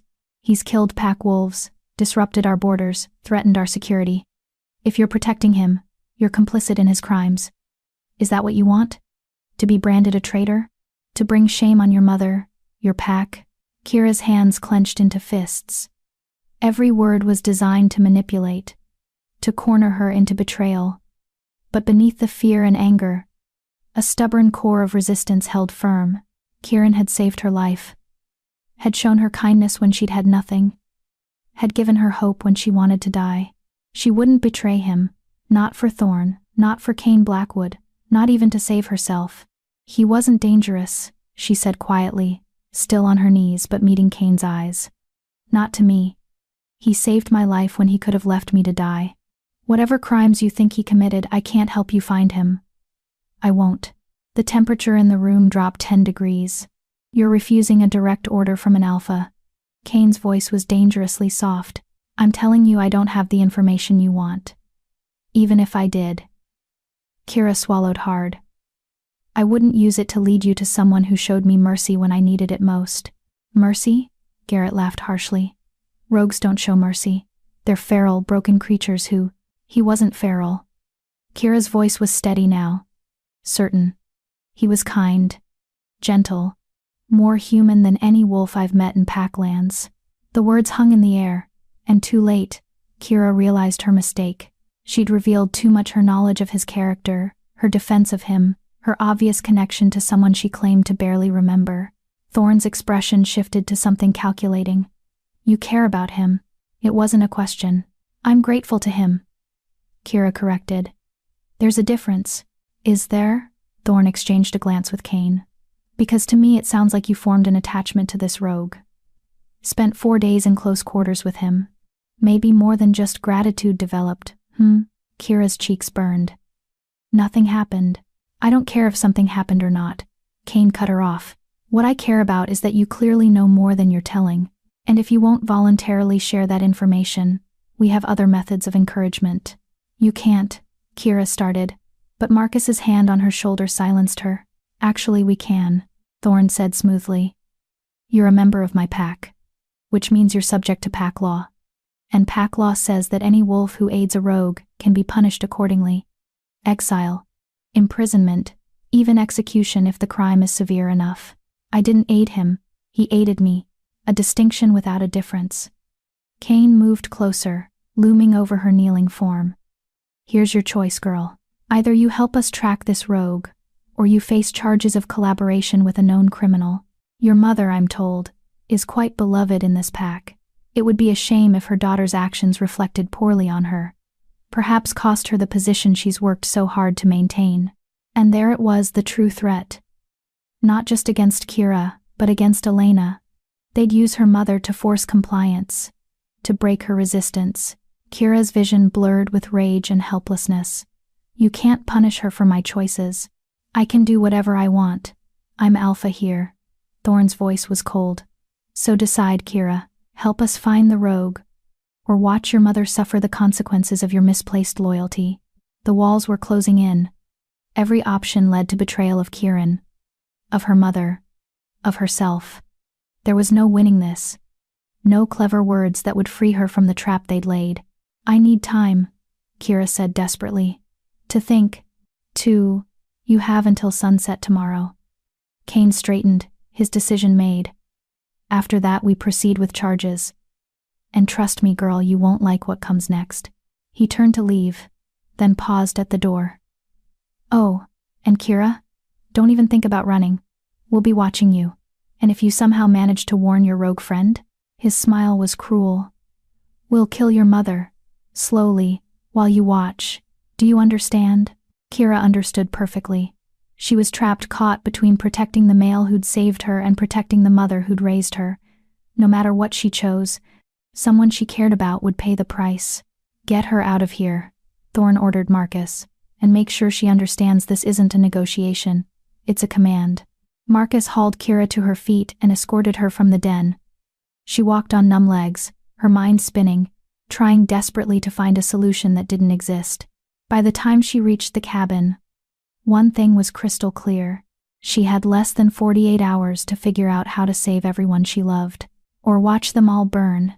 Chapter 7. The Midnight Escape. Elena knew something was wrong the moment Kira walked through the door. What did he say?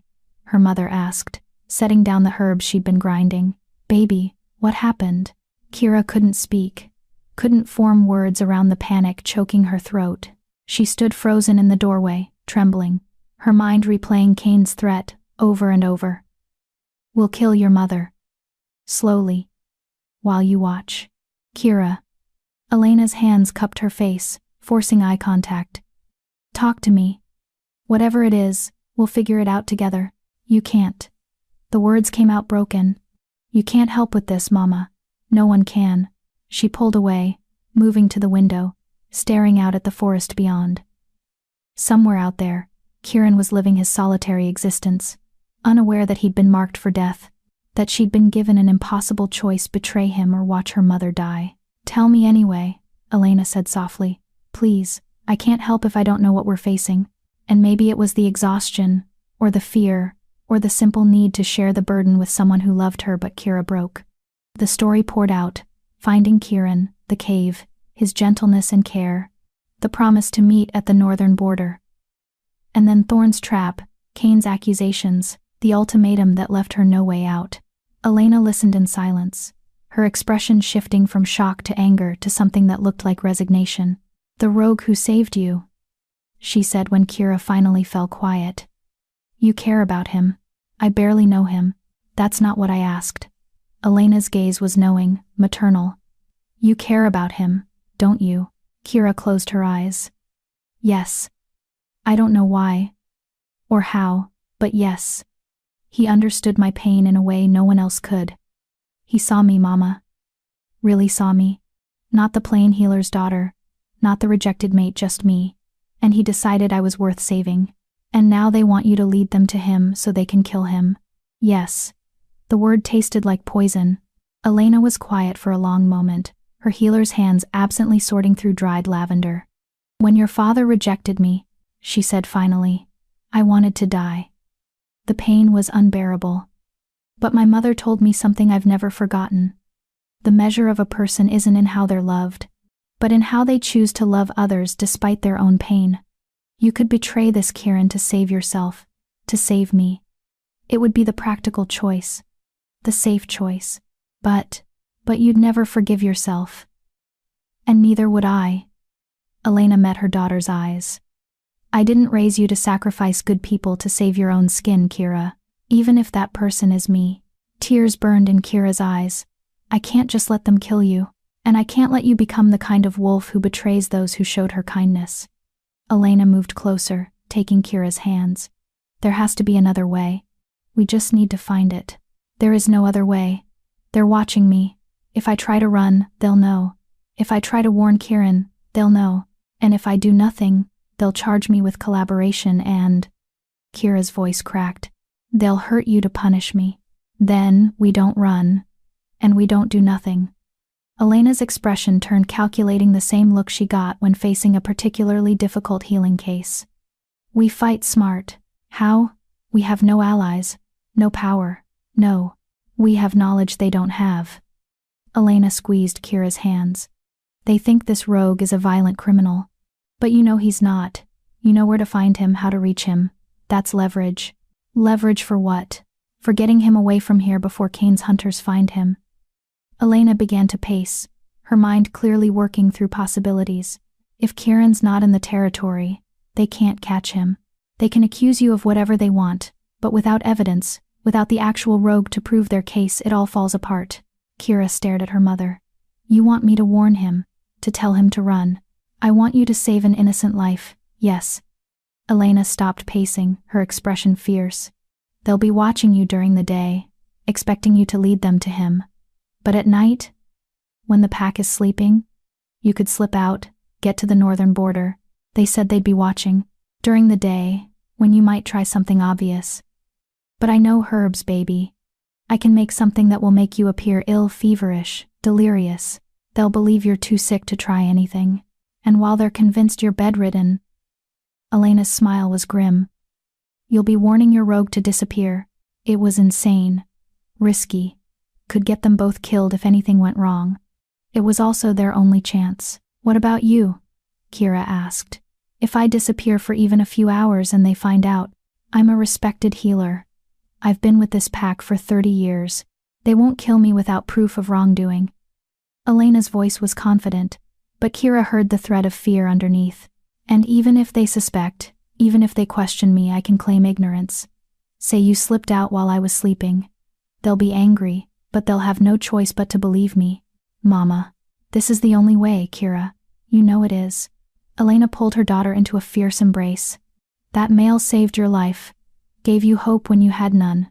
We don't repay that kind of debt with betrayal. We repay it by giving him the same chance he gave you a chance to survive. Kira buried her face in her mother's shoulder, breathing in the familiar scent of herbs and home. I'm scared. Good. Fear keeps you careful.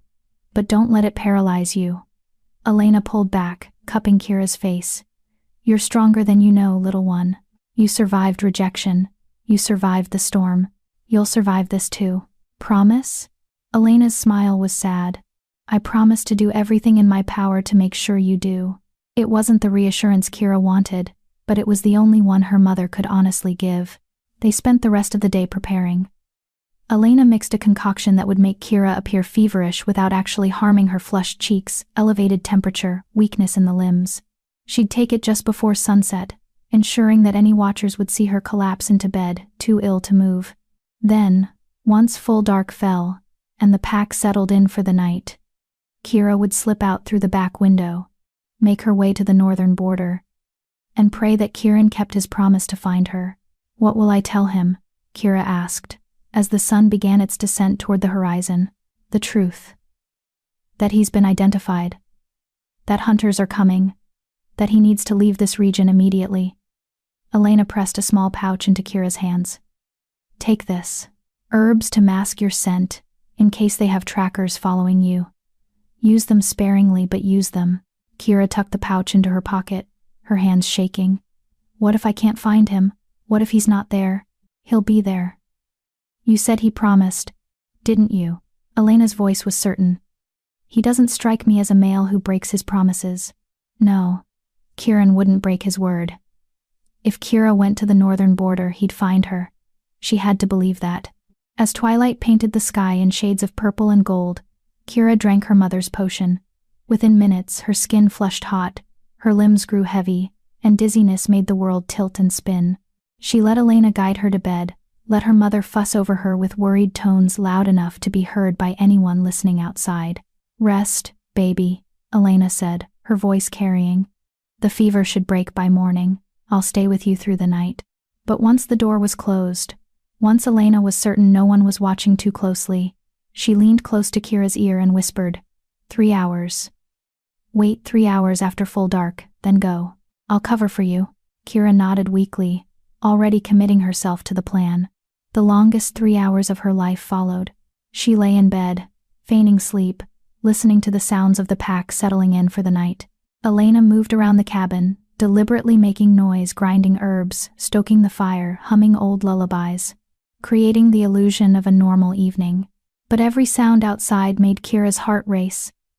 Every footstep, every distant voice, every creak of wood could be hunters coming to drag her away before she could warn Kieran. Please, she prayed to the moon goddess who'd given her a mate that didn't want her. Please let this work. I don't ask for myself. But please don't let them die because of me. When Elena finally gave the signal, 3 soft taps on the bedpost, Kira moved. The fever-mimicking effects of the potion had mostly faded, leaving her clear-headed but still appearing flushed and weak. She slipped out of bed, dressed in dark clothes that would blend with the night, and moved to the back window. "Be careful," Elena whispered, embracing her one last time. "And Kira? If things go wrong? If you have to choose between coming back and staying safe, stay safe. Don't sacrifice yourself for me. I've lived my life. You haven't even started yours. Mama, promise me." Kira couldn't promise that. Couldn't imagine a world where she saved herself at her mother's expense. But she nodded anyway, because Elena needed to believe her daughter would survive this. Then she climbed through the window and disappeared into the night. The forest was dark and treacherous, every shadow potentially hiding a watcher. Kira used the herbs Elena had given her, rubbing them on her skin and clothes, masking her scent with the smell of earth and pine. She moved carefully, avoiding main paths, sticking to areas where the undergrowth was thick enough to hide her passage. It took nearly an hour to reach the northern border. When she finally arrived at the spot where Kieran had found her dying in the snow, Kira's heart was hammering so hard she thought it might burst. What if he wasn't here? What if something had happened to him? What if she'd risked everything for nothing? She stood in the moonlit clearing, suddenly unsure. Should she call out, shift and howl, wait in silence and hope he sensed her presence? The decision was made for her. A massive black shape materialized from the darkness, so sudden and silent that Kira gasped. Kieran's wolf form was even more imposing at night, his golden eyes glowing like twin flames in the darkness. "Kira?" His mental voice was confused, concerned. "What are you doing here? Is something wrong?" She shifted quickly, needing her human voice for this. "Everything's wrong. Kieran, you have to leave, now, tonight." He shifted as well, and suddenly they were standing face to face in the moonlight, both naked, both breathing hard. "What happened? They know about you, about us." The words tumbled out in a desperate rush. "Damien's father, Alpha Kane, he's here. They tracked us back to the cave, found evidence that I wasn't alone. They're calling you a dangerous criminal, saying you've attacked pack wolves, committed crimes, and they want me to lead them to you so they can kill me." Kieran's voice was flat. "Of course they do. This isn't a joke." Kira grabbed his arms, needing him to understand the urgency. "They gave me until tomorrow sunset to cooperate. If I don't, they'll charge me with collaboration and hurt my mother to punish me. But if I do cooperate, if I lead them here, they'll kill you, Kieran. They have hunters, trackers, probably weapons designed specifically for taking down rogues. You can't fight them all, so you risked everything to warn me." Something soft entered his expression. "Kira, don't." She shook her head. "Don't thank me. Don't tell me it was foolish. Just promise me you'll leave.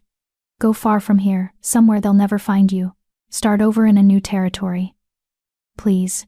Kieran was silent, his golden eyes searching her face. Then, slowly, he raised one hand to cup her cheek, the same tender gesture he'd made before they parted. "And what happens to you?" he asked quietly. "If I disappear, if they can't find me, they'll still blame you, still punish you. I'll survive. Like I'm surviving?" His thumb traced gentle patterns on her cheekbone. "Alone.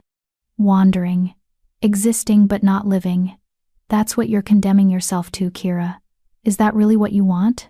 "I want you alive." The confession burst out before she could stop it. "I want you safe. I don't care what happens to me as long as I'm okay." Kieran finished, his voice rough with emotion. "You foolish, brave, impossible woman." Then he kissed her. It was nothing like Kira had imagined a first kiss would be, not gentle or tentative or sweet. It was desperate and hungry, and filled with all the fear and anger and impossible feelings that had been building between them. His hands tangled in her hair, pulled her closer, and she went willingly, pressing against him as though she could somehow merge their bodies into one. When they finally broke apart, both gasping for air, Kira realized she was crying. "I can't lose you," she whispered against his lips. "I just found you. I can't." "Then come with me." The words hung between them, impossible and tempting. "What?" "Come with me," Kieran repeated, his forehead pressed against hers. "Leave the pack. Leave your alpha and his threats. We'll go together, find somewhere safe. You said it yourself, if you stay, they'll punish you anyway. At least this way, you won't be alone." It was everything Kira wanted and everything she couldn't have. "My mother will understand. She'd want you safe, Kira. She'd want you happy, not trapped in a pack that sees you as expendable. But what kind of life would we have? Two rogues, running forever, always looking over our shoulders. A life where we're together." Kieran's voice was fierce. "A life where you're not constantly reminded of the mate who rejected you. Where I'm not drowning in memories of everything I lost. We could start over, Kira. Both of us. Build something new." She wanted to say yes. Wanted it so badly her chest ached with longing. "But they'll hunt us. Both of us. Kane won't let this go, and Thorn can't afford to look weak by letting me escape unpunished. Let them hunt." Kieran's smile was predatory. "I've been evading hunters for 3 years.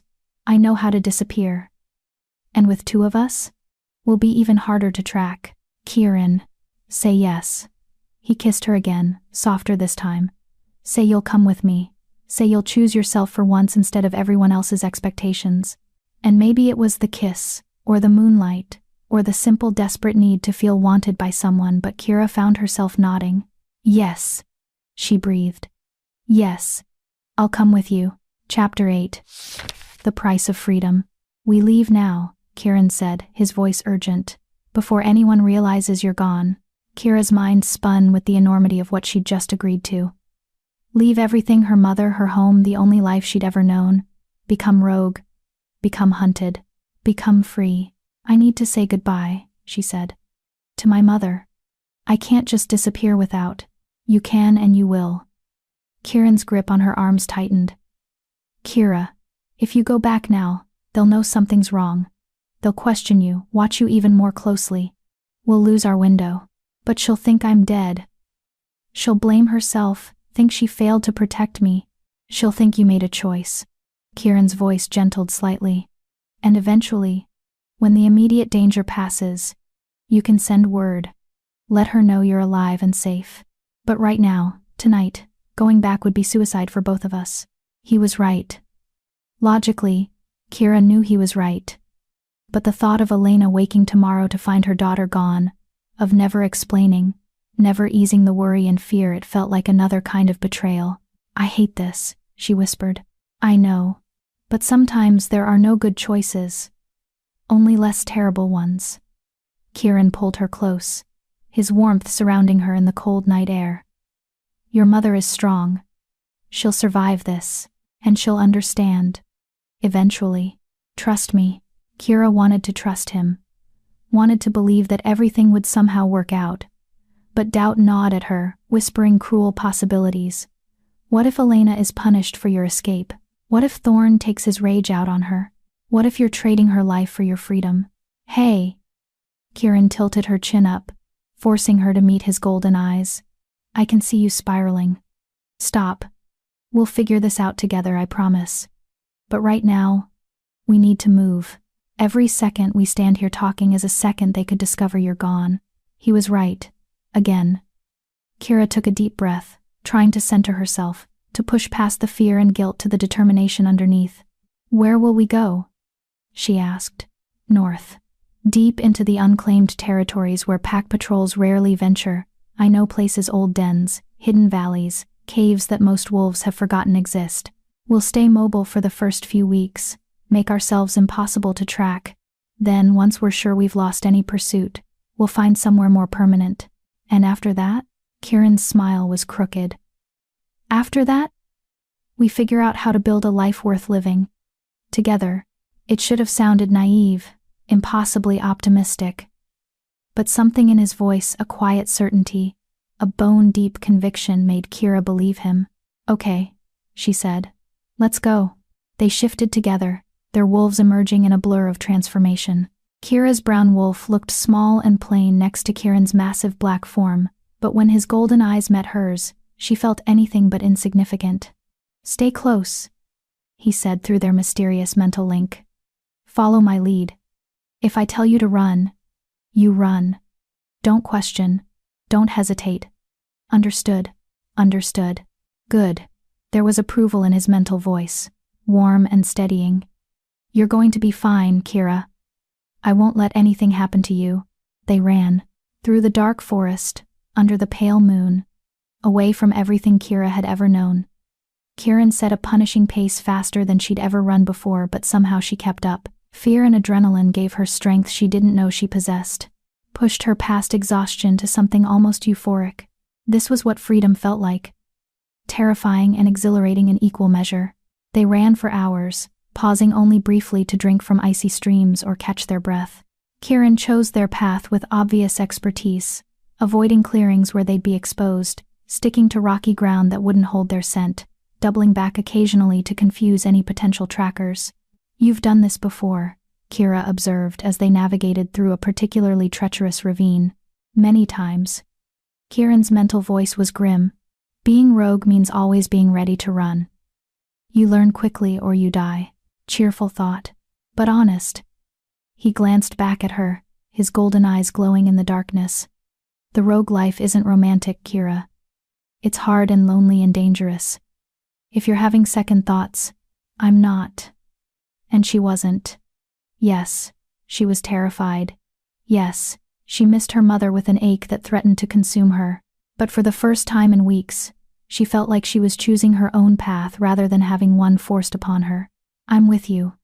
Wherever this leads." Something warm flooded through the mental link: gratitude, relief, and something deeper that Kieran didn't put into words. By the time dawn broke, they were miles from Silverpaw territory, deep in regions Kira had never explored. The landscape had changed: fewer pine forests, more rocky outcroppings and steep valleys. Dangerous terrain for most wolves, but perfect for hiding. Kieran finally slowed, leading them to a small cave tucked behind a waterfall. The sound of rushing water would mask their scents and any noise they made. Inside, the cave was dry and surprisingly spacious, with evidence of previous occupation: old fire pit, scattered bones from past meals. "You've been here before," Kira observed as they both shifted to human form. "Once. About a year ago." Kieran moved to check the cave's depths, ensuring they were truly alone. "It's a good temporary shelter, hidden, defensible, with water and game nearby. We'll rest here for a few days while I figure out our next move." Kira sank down against the cave wall, exhaustion finally catching up with her. Every muscle ached. Her paws' feet now were raw and bleeding from the punishing run. But they'd made it. They'd actually escaped. "Here." Kieran knelt beside her, examining her injuries with a healer's eye. "You pushed yourself too hard. These cuts need treatment." "I'm fine." "You're bleeding." His tone left no room for argument. "Wait here. I'll find something to help." He shifted and disappeared from the cave before Kira could protest. She sat in the dim morning light filtering through the waterfall, trying to process everything that had happened in the past 12 hours. She'd betrayed her pack, abandoned her mother, thrown away her entire life to run away with a male she barely knew. And somehow, she didn't regret it. The bond with Damien was still there, that hollow ache in her chest, reminding her of his rejection. But it felt distant now, overshadowed by something new and fragile and terrifying. Whatever was growing between her and Kieran, it wasn't a mate bond. Couldn't be. The moon goddess only gave one destined mate per lifetime. But it felt real. Felt right in a way nothing else had since her world fell apart. Kieran returned quickly, carrying plants Kira recognized immediately: yarrow, comfrey, some moss that worked well for wounds. He shifted back to human and began preparing a poultice with practiced efficiency. "You really did learn from your mother," Kira observed. "Had to. Can't exactly visit pack healers when you're rogue." He applied the mixture to her feet with gentle hands. "This'll sting." It did, but Kira bit back any complaint. The pain was nothing compared to what she'd already endured. "Thank you," she said softly. "For everything. For helping me escape. Don't thank me yet." Kieran's voice was serious. "We're not safe, Kira. We won't be safe for a long time. They'll send trackers. Maybe hunters. Kane Blackwood doesn't strike me as someone who accepts defeat easily.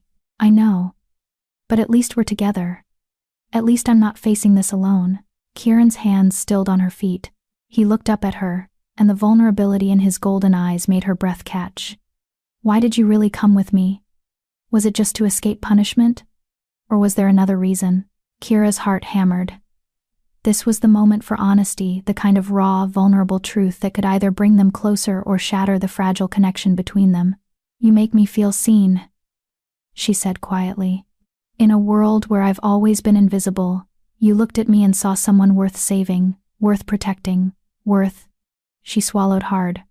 "Worth caring about. I know it's fast, I know it's probably foolish, but I feel safer with you than I ever felt in my own pack. And I didn't want to lose that. Didn't want to lose you." Silence fell, heavy and expectant. Kieran finished treating her wounds, then sat back on his heels, studying her face as though memorizing every feature. "I'm falling for you," he said finally, the words rough and unpracticed. "I know I shouldn't. It's too soon. Too complicated. You're dealing with mate rejection, I'm still grieving Mira, and we're both running for our lives.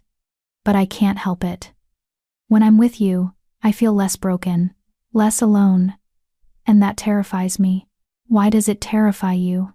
"Because everyone I've ever cared about has been taken from me." His voice cracked slightly.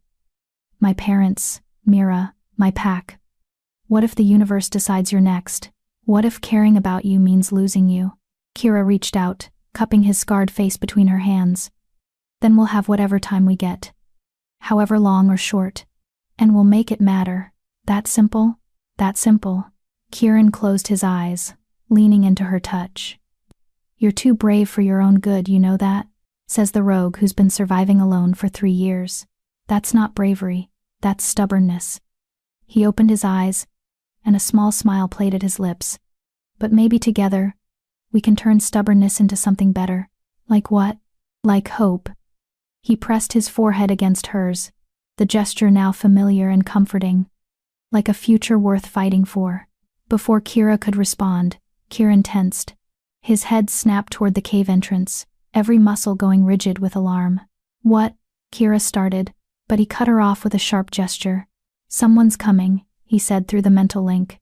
"Multiple wolves, moving fast." Terror flooded through her. "Already? How did they find us so quickly?" "Doesn't matter." Kieran was already moving, gathering the few supplies they had. "We need to go. Now. But I can barely walk." "Then I'll carry you." He shifted mid-sentence, his massive black wolf form filling the cave. "Climb on. Hurry." Kira had never ridden another wolf before. It went against every instinct, every rule of pack dynamics. But desperation trumped propriety.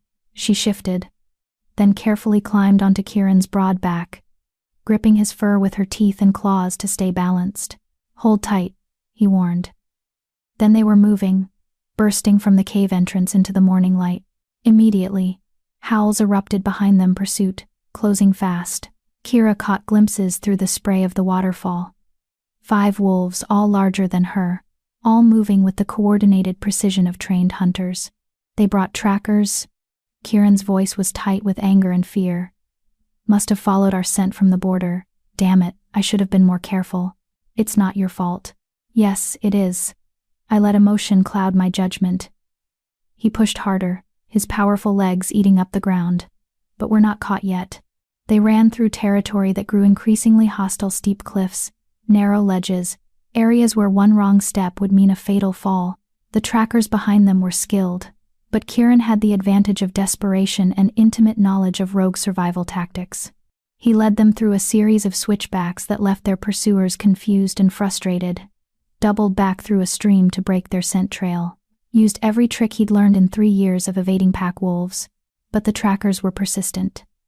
Every time Kieran thought they'd lost them, new howls would erupt. Closer than before. "They're hurting us," Kira realized with growing horror.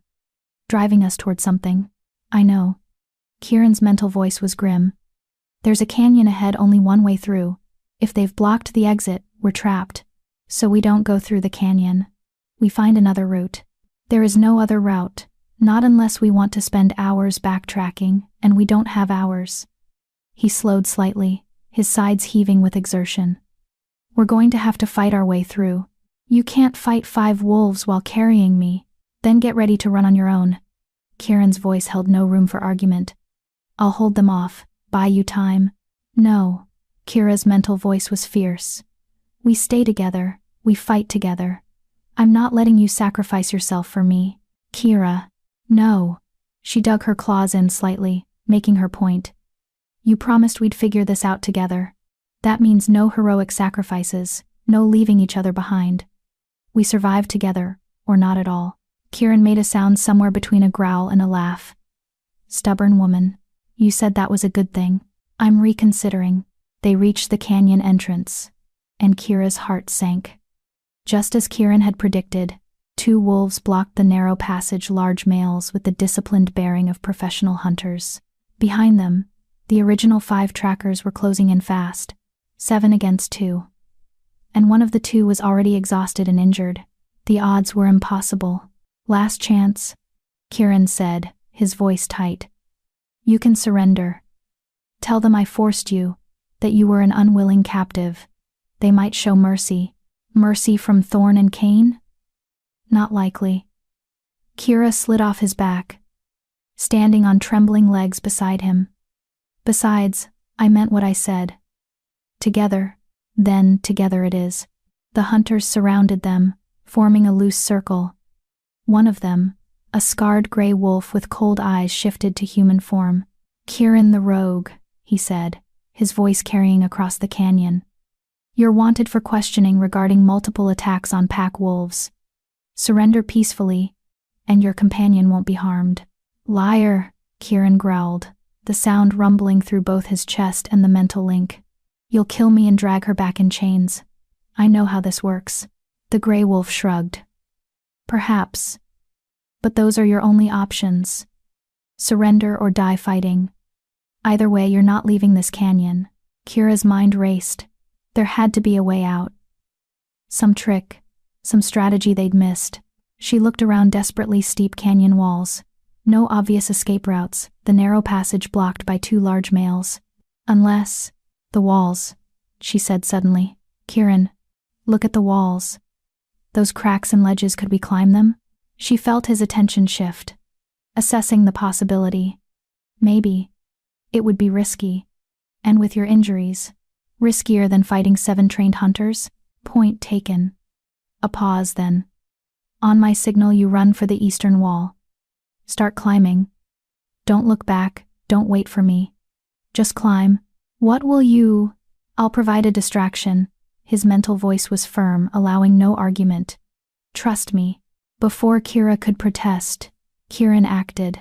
He lunged not at the hunters blocking their escape, but at the gray wolf who'd spoken. The attack was so sudden, so unexpected, that he crossed half the distance before anyone could react. The other hunters scrambled to intercept, creating exactly the chaos Kieran had intended. Now! He roared through the link. Run! Kira ran. Her injured feet screamed in protest, but she ignored the pain, throwing everything she had into reaching the canyon wall. Behind her, she heard snarls and yelps, the sounds of Kieran fighting multiple opponents at once. She reached the wall and started climbing, her claws finding purchase in narrow cracks, her muscles straining with every upward movement. It was slow, agonizing work, made worse by the fear thundering through her veins. Below, Kieran was magnificent, a whirlwind of black fur and golden fury, holding off 7 wolves through sheer skill and ferocity. But he was tiring. Taking hits, bleeding from multiple wounds. Keep climbing, his voice commanded when he felt her attention waver. Don't you dare look back. Kira climbed faster, pushing past exhaustion, past pain, past fear. She was halfway up the wall when she heard Kieran cry out, a sound of pain that went straight through her heart. Kieran, I'm fine. Keep going. But he wasn't fine. She could feel it through the link, his pain, his exhaustion, his desperation. He was losing. And there was nothing she could do to help him. Unless… Kira looked up at the canyon rim, now just 15 feet above her. Then down at Kieran, surrounded by enemies, bleeding and barely standing. She thought of Elena's words.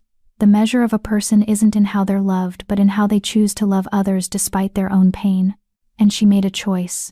Chapter 9. Standing on the edge. Kira stopped climbing. "What are you doing?"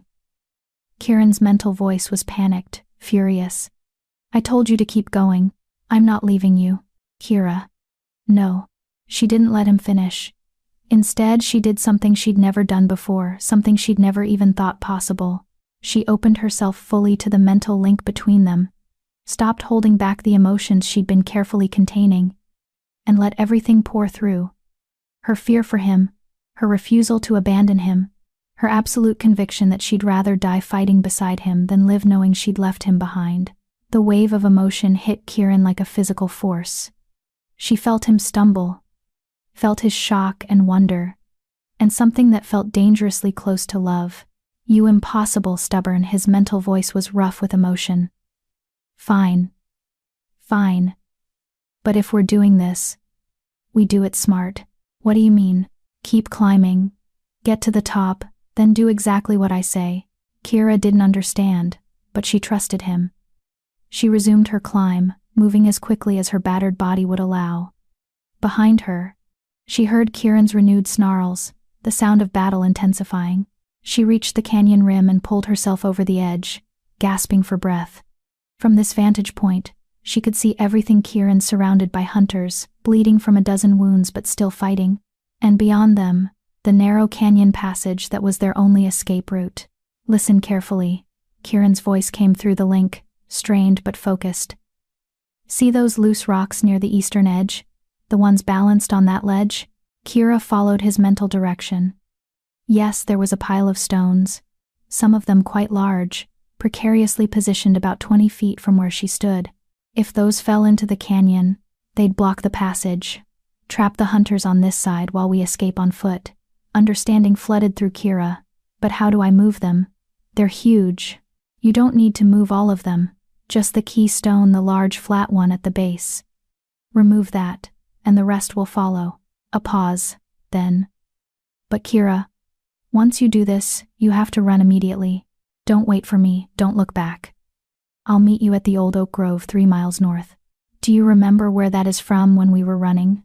She did barely. They'd passed through it hours ago, a distinctive cluster of ancient trees. "I remember." "But Kieran, promise me." His mental voice was desperate. "Promise you'll run and not wait. This only works if we separate their forces. If you stay, we're both dead." Every instinct screamed at her to refuse, to stay and fight beside him. But she understood the logic. Their only advantage was surprise and terrain. If she stayed, that advantage disappeared. "I promise," she said finally. "But you better keep your promise too. If you don't show up at that oak grove, I'll be there." His voice softened. "I didn't survive 3 years as a rogue just to die now. Not when I finally have something worth living for." The words wrapped around Kira's heart, giving her strength. She shifted to human form. She'd need hands for this task, and ran to the rock pile. Up close, the stones were even larger than they'd appeared, and for a moment doubt crept in. Could she actually move them? Below, she heard Kieran cry out again. No more time for doubt. Kira braced herself against the keystone, planted her feet, and pushed with everything she had. At first, nothing happened. The stone was massive, immovable, and she was just one exhausted she-wolf who'd been running all night. But then she felt it, a tiny shift. Barely perceptible. The stone was moving. She pushed harder, her muscles screaming, her breath coming in ragged gasps. The stone shifted again, then again, gaining momentum, and suddenly it was falling, tumbling down the canyon wall in a thunderous cascade, taking dozens of other rocks with it. The sound was deafening, like the earth itself was tearing apart. Kira watched as the avalanche crashed into the canyon below, directly into the narrow passage. Dust and debris exploded upward, obscuring everything. When it cleared, the passage was completely blocked, and the hunters were divided 3 on the canyon floor with Kieran, 4 on the other side of the rockfall, unable to reach them. Perfect! Kieran's voice was triumphant despite his pain. Now run. Kira didn't need to be told twice. She shifted and ran, her paws barely touching the ground as she raced north. Behind her, she heard frustrated howls as the separated hunters tried to find a way around the blockage. She ran until her lungs burned, until her vision blurred, until she thought she couldn't take another step, and then she ran some more. The old oak grove appeared like a miracle, ancient trees with trunks wider than 3 wolves, their bare branches reaching toward the gray sky like skeletal fingers. Kira collapsed at the base of the largest oak, sides heaving, too exhausted to even shift back to human form. Minutes passed, then an hour, then 2. Kieran didn't come. Kieran? She reached out through the mental link. But there was only silence. Not the silence of death she'd know if he'd died. Would feel the link sever completely. But something was blocking their connection. Or he was too weak to respond. Panic clawed at her throat. What if he'd been captured? What if he was dying somewhere, bleeding out while she waited uselessly? You promised, she reminded herself, Elena's voice echoing in her memory. You promised you'd wait. So she waited, curled at the base of the oak, shivering in the cold, every nerve screaming at her to go back and find him. Just as despair was beginning to overwhelm her, she heard the sound of someone approaching. Heavy footsteps, uneven gait, labored breathing. Kira's head snapped up. Through the trees, she saw him, Kieran in human form, limping badly, covered in blood and dirt. But alive. Alive and moving toward her with single-minded determination. She shifted and ran to him, catching him just as his legs gave out. They collapsed together onto the frozen ground, Kira supporting his weight, his blood soaking into her bare skin. You're late, she said, her voice shaking. Kieran's laugh was pained. Traffic was terrible. This isn't funny. You're hurt. I'm alive. He cupped her face with a hand that trembled from exhaustion. And so are you. That's all that matters. Let me see your wounds. She helped him sit against a tree and examined the damage. It was bad, deep gashes across his ribs, a nasty bite on his shoulder, numerous smaller cuts and bruises. He'd lost a lot of blood. I need to treat these, Kira said, her healer's training taking over despite her lack of supplies. Do you know what plants we need? No time. Kieran's voice was fading, exhaustion pulling him under. They'll get around the rockfall eventually. Maybe a few hours, maybe less. We need to keep moving. You can barely stand. Then you'll have to help me. His golden eyes met hers, urgent despite their exhaustion. Kira, we can't stop now. Not when we're so close to losing them. He was right. Again. Always right about these practical, terrible things. Fine. But we're going slower, and we're stopping at the first safe place we find so I can actually treat your wounds properly. Her voice was firm, allowing no argument. You're no good to either of us if you bleed out. Yes, ma'am. Kieran's smile was weak but genuine. Help me up? Together, they managed to get him standing. He shifted the transformation, clearly painful, and they set off north at a much slower pace than before. Kira stayed close, ready to support him if he stumbled. Thank you, Kieran said through the mental link. For the rockfall. For not leaving when I told you to. For being too stubborn to listen to sense. You're welcome. And thank you for not dying. I'll try to make a habit of it. They traveled through the day, stopping frequently for Kieran to rest. By late afternoon, they'd put considerable distance between themselves and the canyon, though Kira knew the hunters would still be searching. Men like Kane Blackwood didn't give up easily. As the sun began to set, painting the sky in shades of orange and pink, they found a small cave tucked into a hillside, not as nice as the one behind the waterfall, but defensible and hidden. Kieran collapsed immediately, shifting back to human form. His breathing was labored, his skin too pale. The wounds had stopped actively bleeding, but they needed proper treatment or infection would set in. Stay awake, Kira ordered, shifting as well. I'm going to find healing plants. Don't you dare pass out before I get back. Wouldn't dream of it, he mumbled, though his eyes were already drifting closed. Kira found what she needed nearby: yarrow, comfrey, some moss, even a few wintergreen leaves that would help with pain. Not a perfect selection, but enough to keep him alive until they could find better supplies. When she returned, Kieran had indeed passed out. Kira's heart lurched with fear before she saw his chest rising and falling steadily. Just exhausted. Then, not dead or dying, she worked quickly, cleaning and treating each wound with the efficiency her mother had taught her.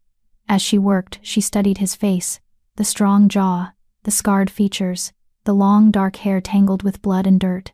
He was beautiful and broken and brave, and somewhere along the way, without fully realizing it, Kira had fallen completely in love with him. Not a mate bond, nothing the moon goddess had ordained, just a choice, a simple, terrifying, wonderful choice to love someone who loved her back. "You're staring," Kieran mumbled, without opening his eyes. Kira jumped. "I thought you were asleep. Resting. There's a difference." His golden eyes opened, focusing on her face. "Besides, I can feel you through the link. Your emotions are loud." Heat flooded Kira's cheeks. "Sorry. I didn't realize. Don't apologize." His hand found hers, squeezed gently. "I like knowing what you're feeling. Makes me feel less alone. You're not alone. Not anymore. Neither are you." He pulled her down beside him, wrapping an arm around her shoulders despite his injuries. "We have each other now. That's enough." Kira settled against his side, careful not to jostle his wounds. They lay together in the gathering darkness, two rogues with nothing but each other, and somehow it felt like more than enough. "What happens now?" she asked softly. "Now, we rest, heal. Tomorrow, we keep moving north until we're far enough from packed territories that they'll give up the chase." His voice was drowsy, sleep pulling him under. "Then we find a place to call home. Build something new. Together. Just like that, just like that." His arm tightened around her. Simple doesn't mean easy, but nothing worth having ever is. Kira closed her eyes, listening to his heartbeat. Strong and steady despite everything. Behind them lay betrayal and loss and pain. Ahead lay uncertainty and danger, and the constant threat of discovery. But here, now, in this moment, they were safe. They were together. And they were free. "Kieran?" she whispered. I love you." The words hung in the air, vulnerable and terrifying. For a moment, Kieran didn't respond. And Kira wondered if she'd made a terrible mistake. If she'd pushed too fast, revealed too much, scared him away. "I love you too," he said softly. "I didn't think I'd ever say those words again. Didn't think I could. But you make me want to try. Make me want to live instead of just survive." Relief and joy flooded through Kira so powerfully that tears sprang to her eyes. "We're going to be okay, aren't we? Despite everything, we're going to make it." "Yes." Kieran's voice was certain, absolute. "Because we're not alone anymore. And together we're stronger than anything they can throw at us." Kira wanted to believe him. Wanted to hold on to this moment of peace and hope and promise. But somewhere in the back of her mind, a small voice whispered warnings. The hunters were still out there. Kane Blackwood was still searching. And the bond with Damien, that hollow ache in her chest, still reminded her that some things couldn't be escaped simply by running. Still, for tonight, she chose to believe, chose to hope, chose to trust that love, even love not ordained by the moon goddess, could be enough to see them through. And as sleep finally claimed her, wrapped in Kieran's arms, Kira dreamed not of rejection and pain, but of a future where two broken wolves learned to be whole together. Chapter 10. Freedom's Price. 3 weeks passed. 3 weeks of running, hiding, surviving. 3 weeks of moving from cave to abandoned den to hollow tree, never staying in one place long enough to feel safe. 3 weeks of Kieran's wounds slowly healing while Kira learned what it truly meant to live as Rogue. It was harder than she'd imagined. Not the physical hardships, though those were real enough. Hunger was a constant companion. Cold bit deep into their bones every night. And the exhaustion of always moving, always watching, always ready to run at the first sign of danger it wore on them both. But the worst part was the isolation. No pack bonds humming beneath their skin, connecting them to something larger than themselves. No familiar voices calling greetings as they passed. No sense of belonging anywhere except to each other. Kira understood now why rogues went mad. The loneliness was a living thing, gnawing at the edges of sanity. "You're thinking too loud again," Kieran said from where he sat sharpening a makeshift spear. They'd found a more permanent shelter, a cave system deep in the northern mountains, far from any pack territory. It was cold and harsh, but it was theirs. "Sorry." Kira looked up from the rabbit hide she'd been working. They'd gotten better at hunting, at surviving, at making a life from nothing. "Just thinking about my mother, wondering if she's okay." It was a familiar worry, one that plagued her every night. Elena would know by now that Kira had run. Would she understand? Would she forgive her daughter for choosing freedom over duty? Would Thorn have punished her for Kira's escape? "She's fine," Kieran said with a confidence he couldn't possibly feel. "Healers are valuable. Your alpha wouldn't risk losing her over something you did. You don't know Thorn. He's vindictive when he feels disrespected. Then we'll find a way to get word to her. Let her know you're alive." Kieran set down the spear and moved to sit beside Kira, pulling her into his arms. "I promise. Once we're sure the search has ended, we'll figure out how to contact her safely." Kira leaned into his warmth, grateful beyond words for his steady presence. Over the past weeks, what had started as attraction and desperate connection had deepened into something unshakable. She loved him not with the frantic intensity of a mate bond, but with a quieter, chosen devotion that felt more real than anything the moon goddess could have given her. "I don't regret leaving," she said suddenly. "Even with everything, the hunger, the cold, the constant running. I don't regret choosing you." Kieran's arms tightened around her. "Good, because I'd follow you into hell itself if you asked. Let's hope it doesn't come to that." "Agreed." He pressed a kiss to the top of her head. "Though at this rate, hell might be warmer than this cave." Kira laughed despite herself. "We could build up the fire." She never finished the sentence. The mental link between them suddenly blazed with alarm. Kieran's entire body went rigid, his head snapping toward the cave entrance. "They're here." His voice was tight with fear and fury. "Multiple wolves. Coming fast. They found us." "How?" Kira was already moving, gathering their meager supplies with practiced speed. "We were so careful." "Doesn't matter. We need to go. Now." They shifted together and bolted from the cave just as the first hunter appeared at the entrance. This time there were more, at least 10, maybe more, their howls echoing through the mountain valleys. "They're not trying to be subtle," Kira realized as they ran. "They want us to panic, to make mistakes. Then we don't panic." Kieran's mental voice was steady despite their desperate flight. "We stick to the plan, head for the northern pass, use the terrain to our advantage." They'd prepared for this possibility, scouted escape routes, identified defensible positions, created contingency plans. But knowing intellectually that they might be found was different from the reality of 10 trained hunters on their trail. The chase lasted hours, through treacherous mountain paths, across frozen streams, up slopes so steep that one wrong step meant death. The hunters were relentless, coordinated, clearly determined to end this once and for all. Kira's strength was flagging. 3 weeks of inadequate food and constant stress had taken their toll. She stumbled, nearly fell, and felt Kieran's immediate concern flood through the link. "I'm okay," she lied. "Keep going." "Like hell." Kieran slowed, positioning himself between her and their pursuers. "We need to split up. I'll lead them west while you—" "No." Kira's mental voice was absolute. "We've had this argument. We stay together." "Kira, you're exhausted. If we don't separate, they'll catch us both. Then they catch us both." She pushed harder, finding reserves of strength she didn't know she possessed. "I meant what I said. Together or not at all." Before Kieran could argue further, they broke through a tree line and found themselves on a narrow ridge. On one side, a sheer cliff drop, on the other, steep mountainside, and ahead, blocking their path, Alpha Cain Blackwood in human form, flanked by 6 wolves. Behind them, the hunters who'd been chasing them emerged from the trees, cutting off retreat. They were trapped. Kieran and Kira shifted to human form, standing side by side on the narrow ridge. The wind cut through them like knives, but neither showed weakness. "This ends now," Cain said, his voice carrying over the wind. 3 weeks you've made fools of my hunters. 3 weeks of leading us on a chase across half the territory. Enough."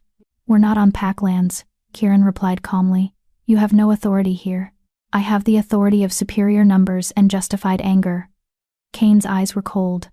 You attacked my son, corrupted a pack wolf, killed 3 of my hunters in your escape. I killed no one. Kieran's voice cracked like a whip. I defended myself and Kira. If your hunters died, it was because they kept attacking long after I'd given them chances to back off. Lies. But something flickered in Kane's expression, doubt, maybe, or recognition that the truth was more complicated than he'd been told. Is it? Kieran gestured to Kira. Look at her. Does she look corrupted? Forced? Or does she look like someone who made a choice, a hard, desperate choice, because staying meant punishment for a crime she didn't commit? For the first time, Kane's attention focused fully on Kira. She stood straight despite her exhaustion, her chin raised, meeting his gaze without flinching. My son rejected you, Kane said, and it wasn't a question. That's why you ran. That's what started all of this. Kira's throat tightened, but she forced the words out. Yes, Damien is my mate, was my mate. He looked at me, decided I wasn't good enough, and rejected the bond. Your Alpha Thorn threatened to exile me, to hurt my mother, if I didn't deny it ever happened. When Kieran saved my life, when he showed me kindness, I chose to leave rather than live under constant threat. That's the truth. Silence fell over the ridge.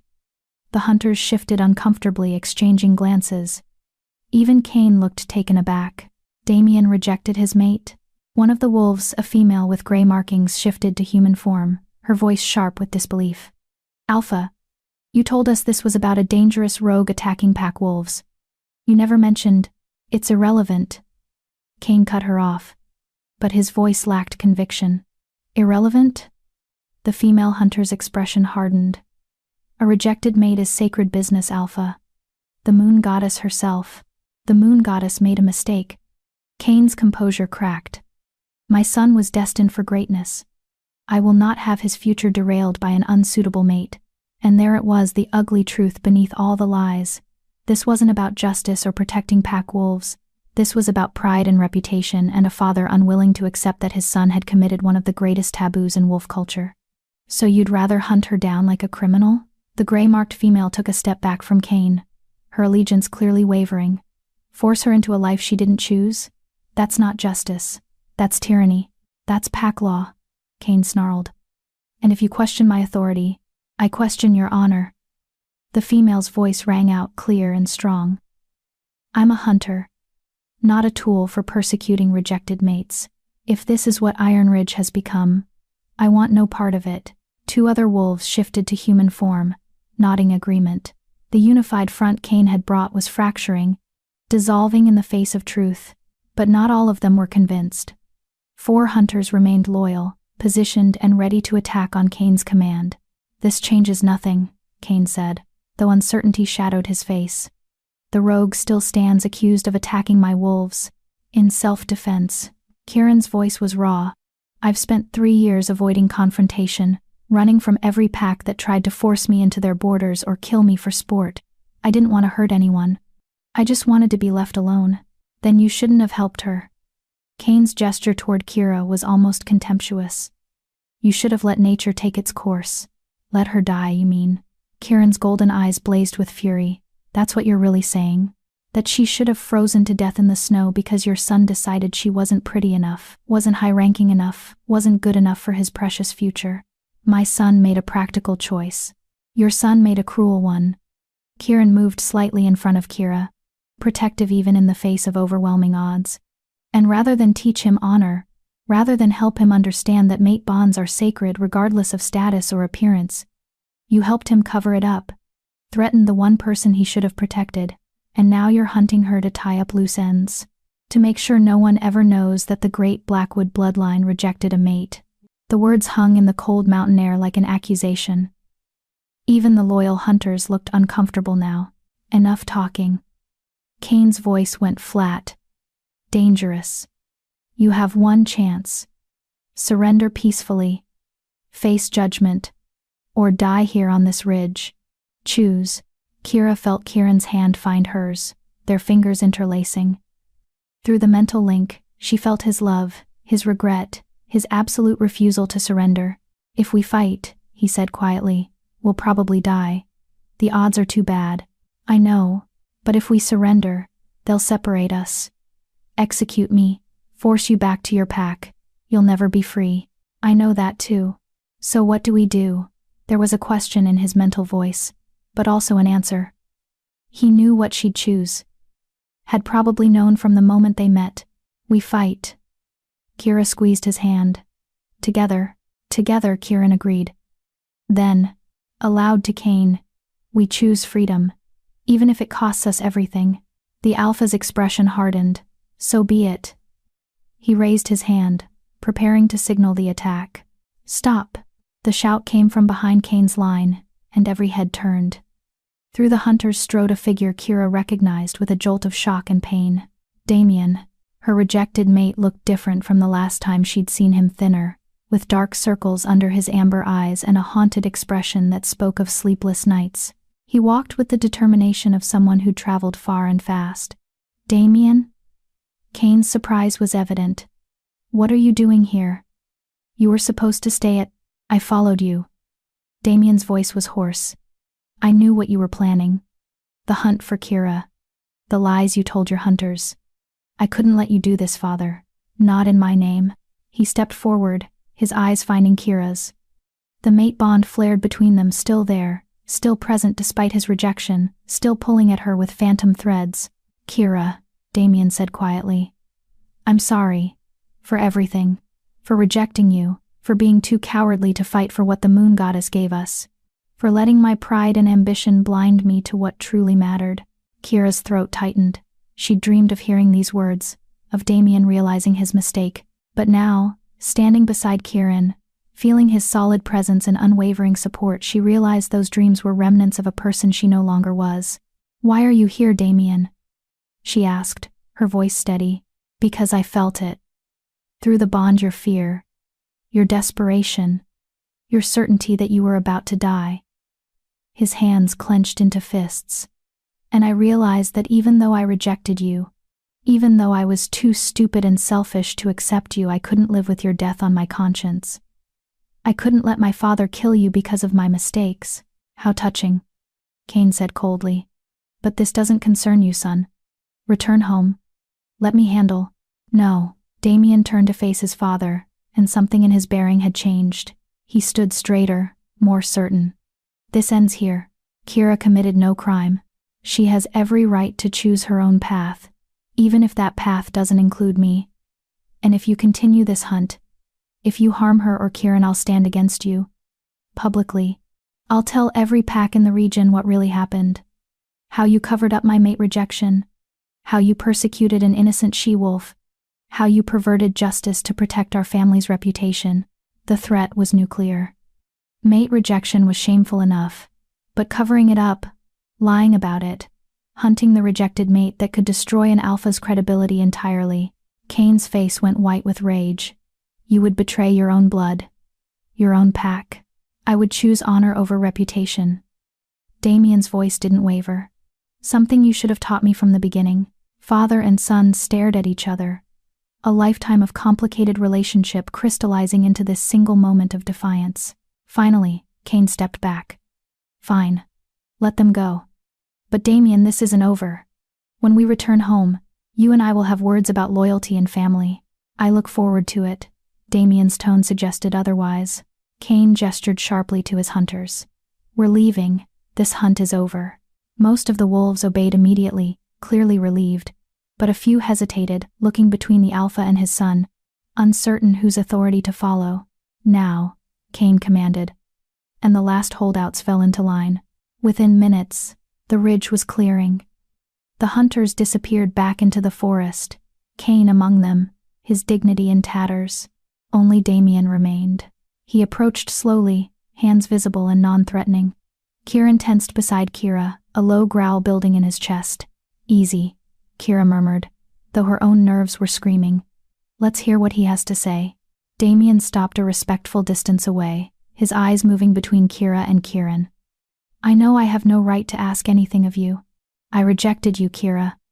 Threw away the greatest gift the moon goddess could have given me because I was blind and stupid and more concerned with status than substance. Yes, Kira agreed quietly. You did. Damien flinched but continued. I won't ask for forgiveness. I don't deserve it, and I can see. His gaze flicked to their joined hands, to the way Kieran stood protectively close. That you found something real. Something I was too foolish to appreciate. Then why are you here? Kieran's voice was hard. If you know you can't have her back, why follow us? Why help us? Because she deserved better than what I gave her. Damien's expression was raw with regret. And because I hope that someday, maybe years from now, when the memory doesn't hurt so much, she might believe that I genuinely wanted her to be happy. Even if that happiness doesn't include me. The mate bond thrummed between them. And Kira felt Damien's sincerity, his genuine remorse. It didn't erase the pain of his rejection, didn't magically heal the wounds he'd inflicted, but it was something. I accept your apology, Kira said finally. Not because it fixes anything, but because holding on to anger would only hurt me. You made your choice, Damien, and I made mine. We both have to live with that. I know. Damien's smile was sad. For what it's worth, he's a lucky male. Kieran, right? At Kieran's curt nod, Damien continued. Take care of her. She's stronger and braver than anyone gives her credit for, including me. I know exactly how strong she is, Kieran said, his voice softening slightly. And I'll protect her with my life. You have my word. Damien nodded, then reached into his jacket and pulled out a small pouch. Take this. Herbs from my pack stores, some coin, supplies you'll need. Consider it restitution for everything I put you through. Kira accepted the pouch, surprised by its weight. Thank you. There's one more thing. Damien's expression turned serious. Your mother. Elena. She's fine, worried sick about you. But fine. Thorn tried to use her to force your return, but my father intervened. Said it would look bad for Iron Ridge if our allied pack punished innocent healers. She's safe, Kira. I made sure of it. Relief so profound it made her dizzy flooded through Kira. She's really okay? You're not lying too. I'm not lying. I may be many things, but I'm not cruel enough to give false hope about that. Damien pulled out a folded piece of paper. She wrote you a letter. I smuggled it out. Read it when you're ready. Kira took the letter with shaking hands, Elena's familiar handwriting visible through the thin paper. Tears burned in her eyes. Thank you, she whispered. For this. For all of this. It's the least I could do. Damien took a step back, preparing to leave. I should go. My father will be furious enough without me lingering. He paused, meeting Kira's eyes one last time. Be happy, Kira. That's all I ask. Be happier than you ever could have been with me. Then he shifted and was gone, disappearing into the forest after his father's hunting party. Silence fell over the ridge. Kira stood frozen, clutching her mother's letter, trying to process everything that had just happened. Are you okay? Kieran asked softly. I don't know. Kira looked up at him, at his golden eyes full of concern and love. I thought I'd feel something when I saw him again. Anger, or pain, or even hope that he'd changed, but I just felt empty, like he was a stranger. The bond is dying. Kira pressed her hand to her chest, where the hollow ache had been a constant companion for weeks.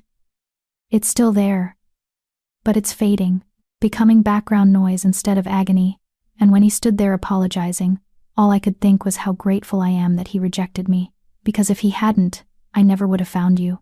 Kieran pulled her close, and Kira melted into his embrace. I love you, he said fiercely. Not because fate ordained it, but because you're brave and stubborn and impossible. Because you chose me when you could have chosen safety. Because you make me want to be better than I am. I love you too. Kira tilted her head back to look at him. So what now? We're free. We have supplies. And apparently my mother is safe. What do we do with all this unexpected freedom? A slow smile spread across Kieran's face. Whatever we want. We could keep moving north. Find somewhere truly remote. Or head east toward the coast. Or south to warmer territories. The world is open to us, Kira. No pack rules, no alpha commands. Just us, and whatever future we choose to build. That sounds terrifying. It is. And exciting. That too. Kira laughed, the sound echoing across the mountain ridge, free and genuine and full of hope. Then let's do it. Let's find somewhere to call home. Build something new. Together. Together, Kieran agreed, pressing his forehead to hers in that gesture that had become theirs. Always together, they stood on the ridge as the sun set, two rogues who'd found each other in the darkest moment, painting the sky in shades of gold and amber and promise. Behind them lay pain and rejection and loss. Ahead lay uncertainty and challenge and the constant work of building a life from nothing. But they had each other, and somehow, that was enough. That night, in a small cave miles from the confrontation, Kira finally opened her mother's letter. The words blurred through her tears. My dearest Kira, if you're reading this, it means Damien found you and you're alive. Thank the moon goddess. I've been sick with worry, not knowing if you survived, if you were happy, if you regretted your choice. Don't regret it, baby. I've seen what happens to wolves who stay in places that break them. They wither, they fade, they become shadows of who they should be. You chose yourself, you chose love, you chose freedom. I'm so proud of you for that courage. I'm safe. Damien's father intervened when Thorn tried to punish me. Apparently even alphas have limits when it comes to persecuting healers. I miss you terribly, but I understand why you had to go. And I pray that wherever you are, whoever you're with, you found the happiness you deserve. Live, little one. Live fully and bravely and without apology. That's all any mother wants for her child. All my love. Always, Mama. Kira read the letter 3 times, memorizing every word. Then she tucked it carefully into her pack, a precious connection to the life she'd left behind. Everything okay? Kieran asked from where he sat tending their fire. Yes. Kira moved to sit beside him, leaning into his warmth. Everything's perfect. And for the first time since her mate had rejected her, since her world had fallen apart, since she'd found herself dying in the snow, Kira meant it. She was free. She was loved. She was home. Not in a place, but in a person who'd chosen her just as she'd chosen him, and that was more than enough. That was everything. Epilogue. 6 months later, Kira stood at the edge of a meadow, watching the sunset paint the sky. They'd found it 3 months ago, a hidden valley deep in unclaimed territory, far from any packlands. A place where 2 rogues could build a life without fear of discovery. They'd built a small cabin, planted a garden, made friends with a few other rogues who'd settled in the area, outcasts and refugees who'd found each other and chosen to form something that wasn't quite a pack but wasn't solitary either. A community of the lost, building something new together. And the mate bond? It had finally died completely. The hollow ache in Kira's chest had faded to nothing, leaving only peace behind. She'd heard through the rogue network that Damien had taken a chosen mate, a high-ranking she-wolf from a neighboring pack. She hoped he was happy, hoped he'd learned from his mistakes, but mostly, she didn't think about him at all. There you are. Kieran's arms wrapped around her from behind, his chin resting on her shoulder. Dinner's almost ready. Elena's stew recipe. I think I finally got it right. Kira smiled. They'd managed to exchange a few letters with her mother over the months, carefully routed through sympathetic rogues. Elena was well, still serving as Silverpaw's healer, and overjoyed to know her daughter was safe and happy. I love you, Kira said, turning in Kieran's arms to face him. Have I mentioned that today? Only 3 times. You're slacking. His golden eyes sparkled with humor and warmth. I love you too, more every day, if that's possible.